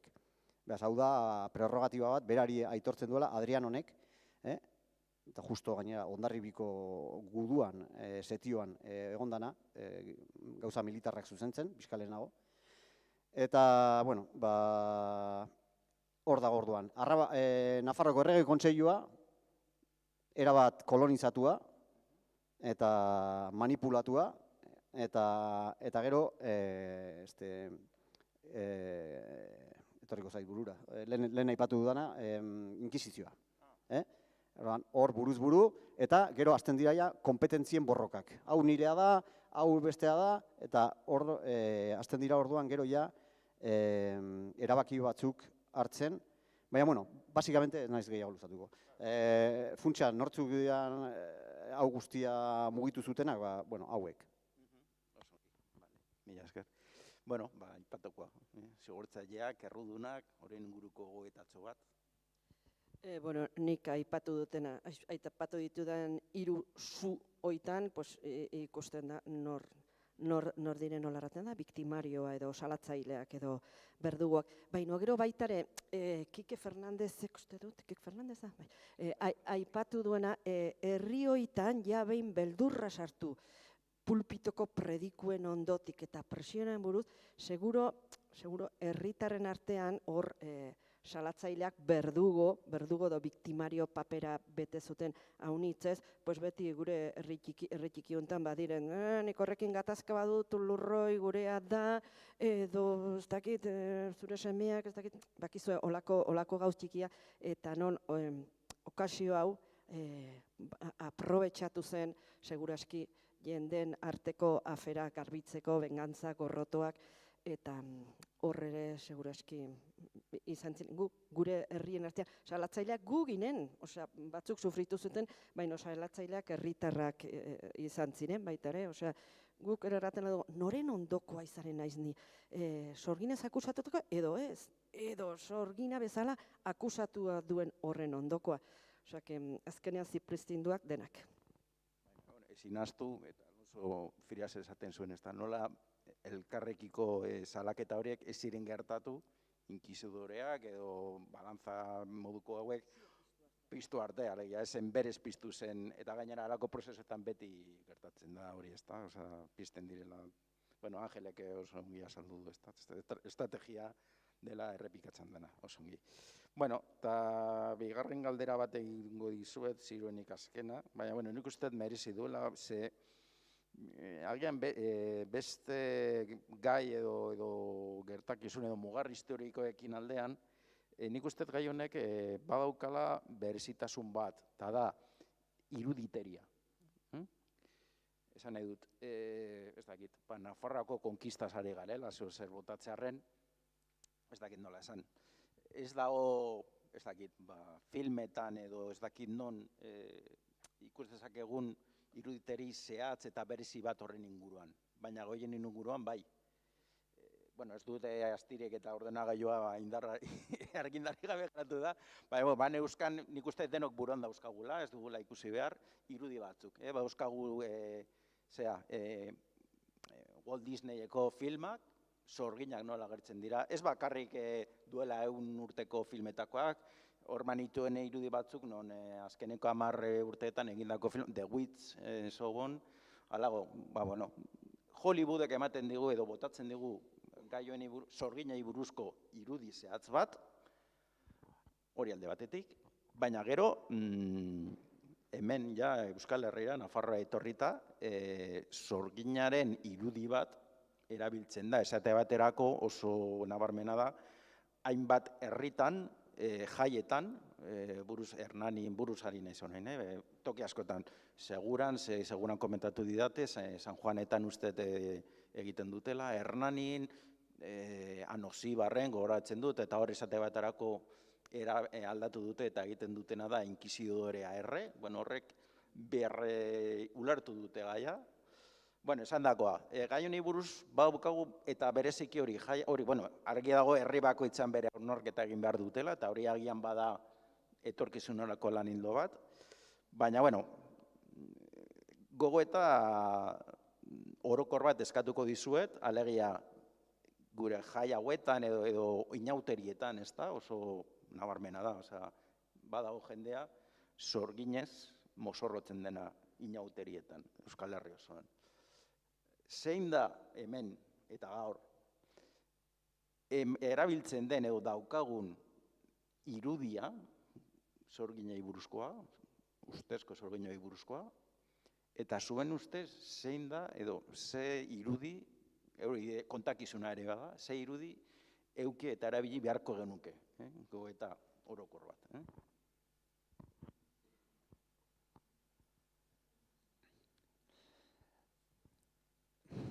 Egia da, sorginkeria gaia aipatzen dugularik eta gure buruari galdetzen dugularik zein da gogorat etortzen zain eta ikurra edo irudia, segidan sorginarena etortzen zaiku. Eta ardura irudi hauek dira emazte desitxoratu batzuk, sudur luze, itxusi batzuk. Ikur klasikoa denek buruan duguna da, eskartza bat bere izterren artean doan emazte bat, hau da personaia mistiko bat. Eta pentsaketak egin eta gogorat etortzen zait, ikur klasiko hau gogoan dugula, badugu kantu bat, gure aurrekin anitz erabiltzen duguna, sorgina pirulina, aurrekin egiteko eta jostatzeko. Sorginekin ere, baditu margoak gai honekin dira gehienak sorgin edo akelarre margoak. Beste irudi bat etortzen zaiguna egun guztitako bizitan, barin bada norbait edo karrikan edo gure bizi inguruan, pixka bat arau eta ez kanpo bizi dena edo ohitura bitxiak duena, zer erraten dugu, hori sorgina dok, hori egiten zauko gugura. Bestalde erditik, pentsatzen duadarik Nestor Basterretxearen monumentua, Oroin Mina, honek bi ikur dauzka. Lehen ikurra, aintzinean, kondenatuen sutzara, antziren haien biziko ondar mementoa. Gibelaldean beste ikur bat, sugarrak, hauek eta arantzazko zuhaitz bat bezala bihurtzen direnak, eta zista handi hauek kondenatuen sofrikarioak. Hau gehiago errealitateari lotua dago, kondenatuek bizi izan zuten errealitatea. Orduan etzen sorginik irri egiteko edo jostatzeko.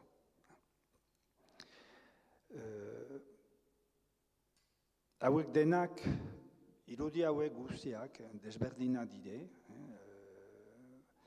hauekin bizi gara, ez dakit badenez irudi bat behar ginukena beste aintzinean ezarri, baina hauekin bizi gara, denak hor daude, niretzat garrantzitsuena dena da, jakitea edo hausnarketak egitea, zer den ikur horren atzean, edo zer den ikur horren esan nahia. Niretzat hori da garrantzitsuena.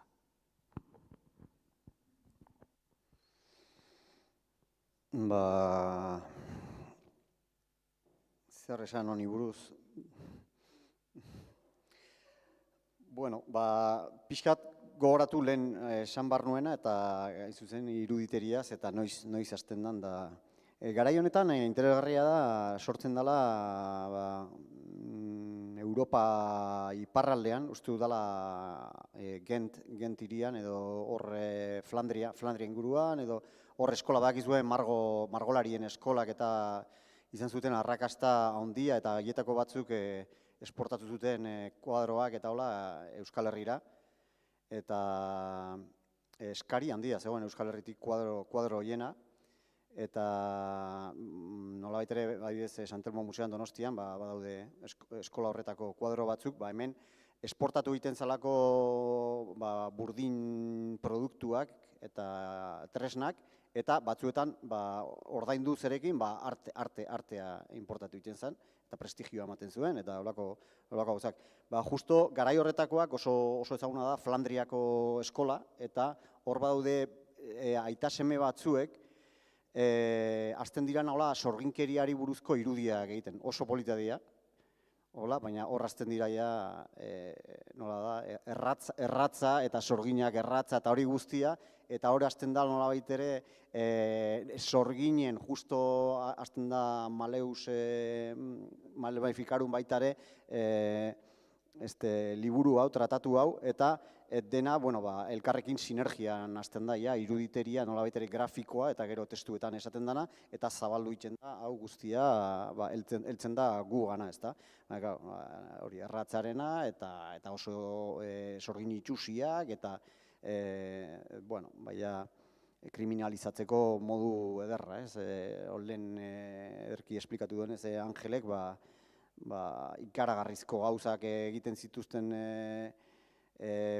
pertsonak omen ziren, eta hori barka ezina da. Ez da bakarrik gauza politiko bat, baizik eta da gauza moral bat nolabait ere, izugarri. Ehuneko irudimena agertzen dute gauzak erakusteko. Eta, horri buruz zer egin, bat natorzurekin, hori azkenean guk daukagun sorginaren irudia da pixkat, alde batetik hemendik gelditzen zaiguna Elizak transmititu duena, nolabait ere oso gaiztoa ziala, eta hori, eta gero Walt Disneytik etorri zaigun hori, olako emakume zahar itxusiak eta gauza ikaragarriak egiten. Eta gero horri nola buelta eman, ez dakit.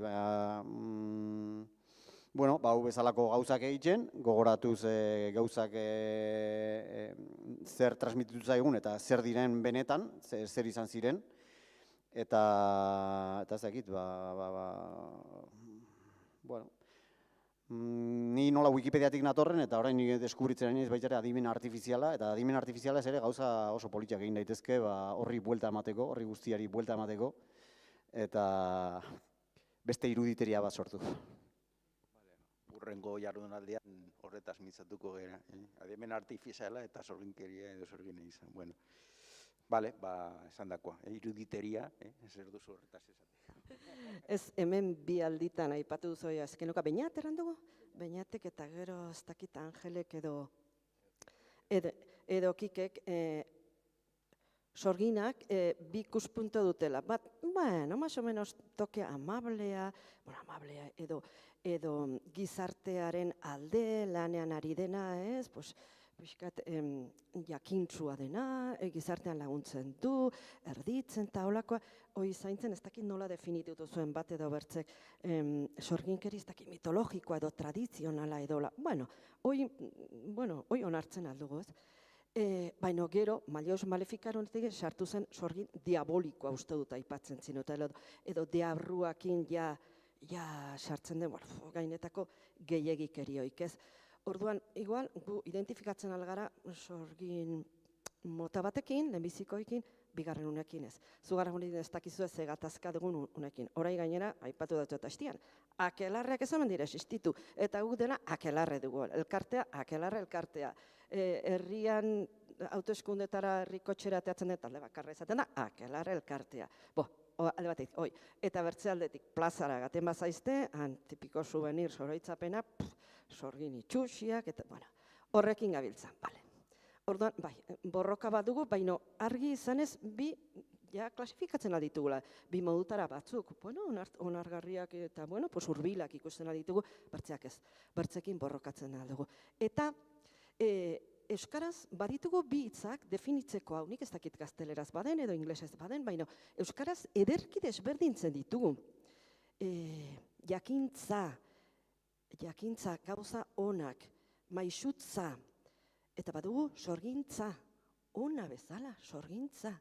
Baina gaiztakeria, maltzurkeria, gauza gaiztoakoi sorginkeria.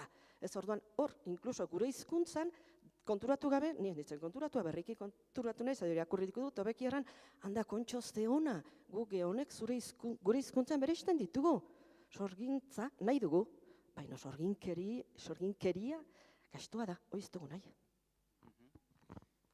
Nik uste konklusioa dela, ezinbestekoa dugula, eta hori, herri egin behar da, hausnarketa ez da, baina horren burua datorkitzuk, Astiagarragan, jardunalaien genuenan, eta burua datorkit hori, Mari Carmen Basterretxeak ere, batez ere, nola zuta jarri zen, hori, sorgina, itzorren, hori ez dela gurean, hori esateko ez da.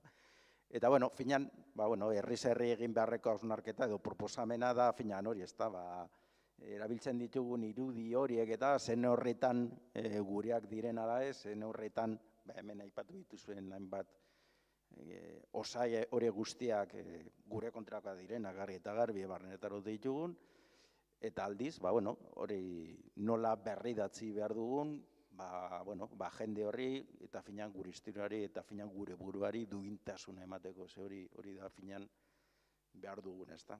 Hori jaz dago gure esku, baina bai proposamena egitea bintzat. Nik uste, 10 minutu falta zaizkigu, nik uste galde, eztabaidarekin ongi gondola. Nik nahi 10 minutu ditugu, 10 minutu eskaz. Ni txartelen bitartez egin nahi nun, baina uste ez dagoela txartelek egon. Baina, norbaitek hori bai, 10 minutu ditugu eta labur izan behar du izatekotan. Agian galdera bakar bat edo bi gehienez, baina ziurenik bat, baldin badukazue, galdera azkar bat egiteko. Dela aurreko izlariei, ponentziak edo txostenak egin dituenei, edo ingurukoei. Nik uste batez ere lehenengoei, baina, ez dakit, hemendik ez dut bat ere ikusten, barkatu hartzatuko naiz, bestela ez dut ikusten. Baina, baldin badago, esan bezala, esan beharko luke galdera azkar bat, mesedez, eta nahiko zehatz, ez dakit. Alakoetan, mila esker. Beti egoten da denok elkarri but. Ez dut ikusten, zelai, oso ongi, bale. Ez orokorra da. Zorionak guztioi oso probetxugarria izan da, eta oso iradokaitzailea gainera, eta zure azkenengo galerarekin lotuta, ikurra. Hau da, ze ikurrak aurrera begira gertatutakoa gertatu ez dadin berriro eta ikasitako horretatik aurrera egiteko, ez? Zer egin dezakegu? Eta lehen Angelek aipatu ditu 11 printzipioetan oinarrituta dagoela estrategia, Gerbelek ondo laburtu zituenak. Eta horri aurre egiteko, gero hori gertatu zen nazismoan, baina gero demokrazia eta nazio batuak, eta egonda prozesu bat, horren berri atzera goazela, baina ze ikurrak erabili dira, zertan oinarritzen da antidotoa. Ikusi dugu nola egin duten, kalte egin diguten, eta ze ikur eraiki behar ditu aurrera begira, hoiek gaizki zeudela esateko, baina aldi berean badagola beste gizarte bat eraikitzeko, ez? Voluntarioen bat edo erantzuteko. Behar da, segundu batzuk. Nahi baldin bazue beste edo nor agian, koro badago, baina Angel edo... Bai? Nor nahi du, barkatu? Venga, hala, por hablar. Por hablar. Antidoto ez dakit dagoen. Navarralden urtea darmagu gai honekin eta daukagu behintzat, perspektiba, igual hemendik gaizki, akoplatzen da. Nire ustez, badago gauza bat oso garbi daukagula memoriaren ikuspuntotik. Eta da, edozein kasutan, buelta matea edo antidoto oso zaila da, baina badago gauza bat oso garbi dena. Eta da, kontzientzia izatea. Gauza guzti hauen artean, beti problema izaten da jendea irentsi egiten duela, eta horrek lehen errelatoa erakutsi dudan bezala, sinisten baduzu horrek dauzka ondorioak. Ondorioak, prejuizioak, eta badago errelato eta mentalkita hori ez. Kontzientzia kritikoa berriz, aukera ematen dizu hori kuestionatzeko eta bestelako gauzak ikusteko. Behintzat, irike. Hortaz aparte, ez dakit, egia esan, holako estereotipoak eta hori, landu behar dira, jorratu hori ez dakit. Baina kontzientzia kritikoa hori da memoria izatea ematen diguna. Hori ez badaukazu, lehen uste Kiki oso ondo esan duela. Araban, historialari oso onak dira, baina honetaz ez dute sekulan landu, idatzi edo historiatu. Behar da. Hori da punto bat. Garbi, eta hori Navarralden hori da zaite. Askotan kritikatu digute guri, ez zarete historialariak, ez zarete ez dakiz. Osea, gu frikia garela eta zakiz. Eta benetan egin duguna da, errelato guztiak kuestionatu. Kuestionan jarri. Eta horrek aukera ematen dizu esateko, poterearen eraikuntza, ze azken finean konstruzioak dira, guazen hori kuestionatzea. Hori da, punto bat. Hori aipatu duzula, burua torkit, eta barkatuko didazu, Kike, nola atzo izketaldi pribatu izan zen, baina burua torkit afarian komentatzen ez da, nola etnografiaren eta gure ituran eta gai hauen kontuetan, egia esan da, ikertzaileen nagusienak edo asko edo gehienak izan dira, saletuak, baina falta zaigu, badira leku batzuk non bitarteko ekonomiko batzuk badira, eta barrekoak eta bar, eta, faltan botatzen da, babes hori gai hauek behar bezala ikertzeko, ez da, norbetek egin behar dut hortan gabiltza. Ez bagit, zuek ere zer esan nahi duzuen honetaz, edo ez? Ez, bale. 5 minuto geratzen da ez dakit beste, barkatu ez dut ikusten, ez dakit beste galderarik duzuen, ala ez? Ez dago, dena argi geratu da, oso ongi, jode, horrela pozik geratzeko modukoan. Bai, txelo bat, venga, venga. Txalo bat.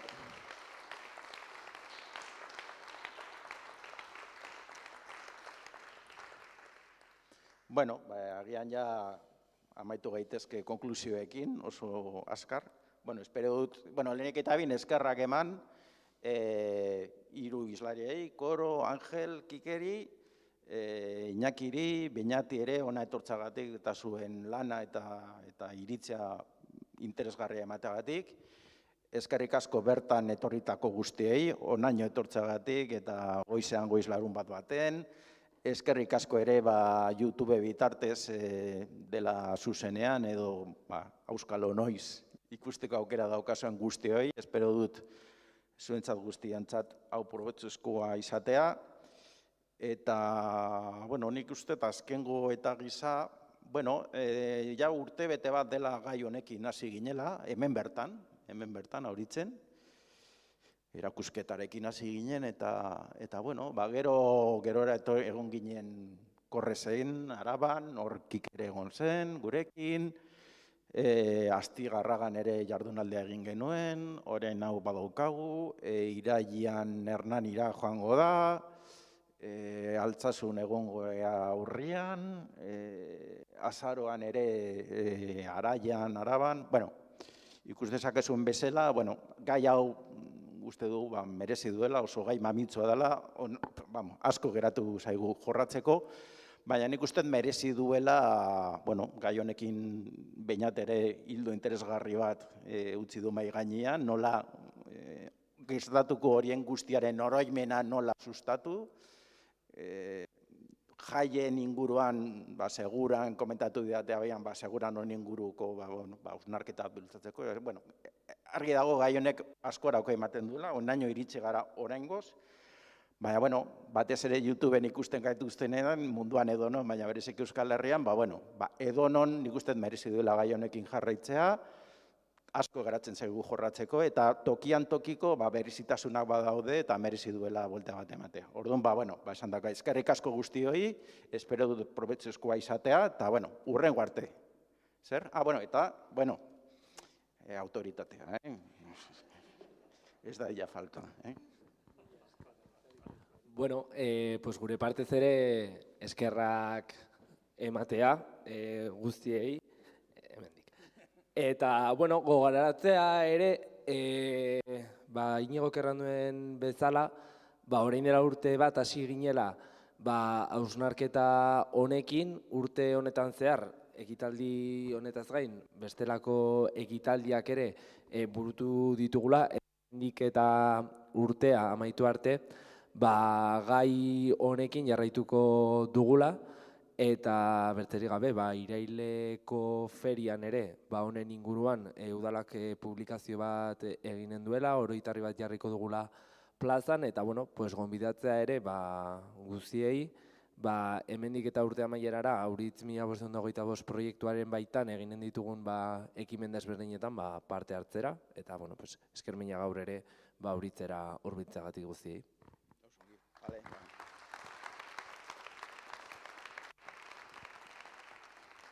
Besterik gabe, Baskaria hori, ordu bitan dela, Loitzu hotelean, espadan uste dut esan dudala, baina, hor ikusiko dugu elkar. Mila esker eta horrengo arte, venga.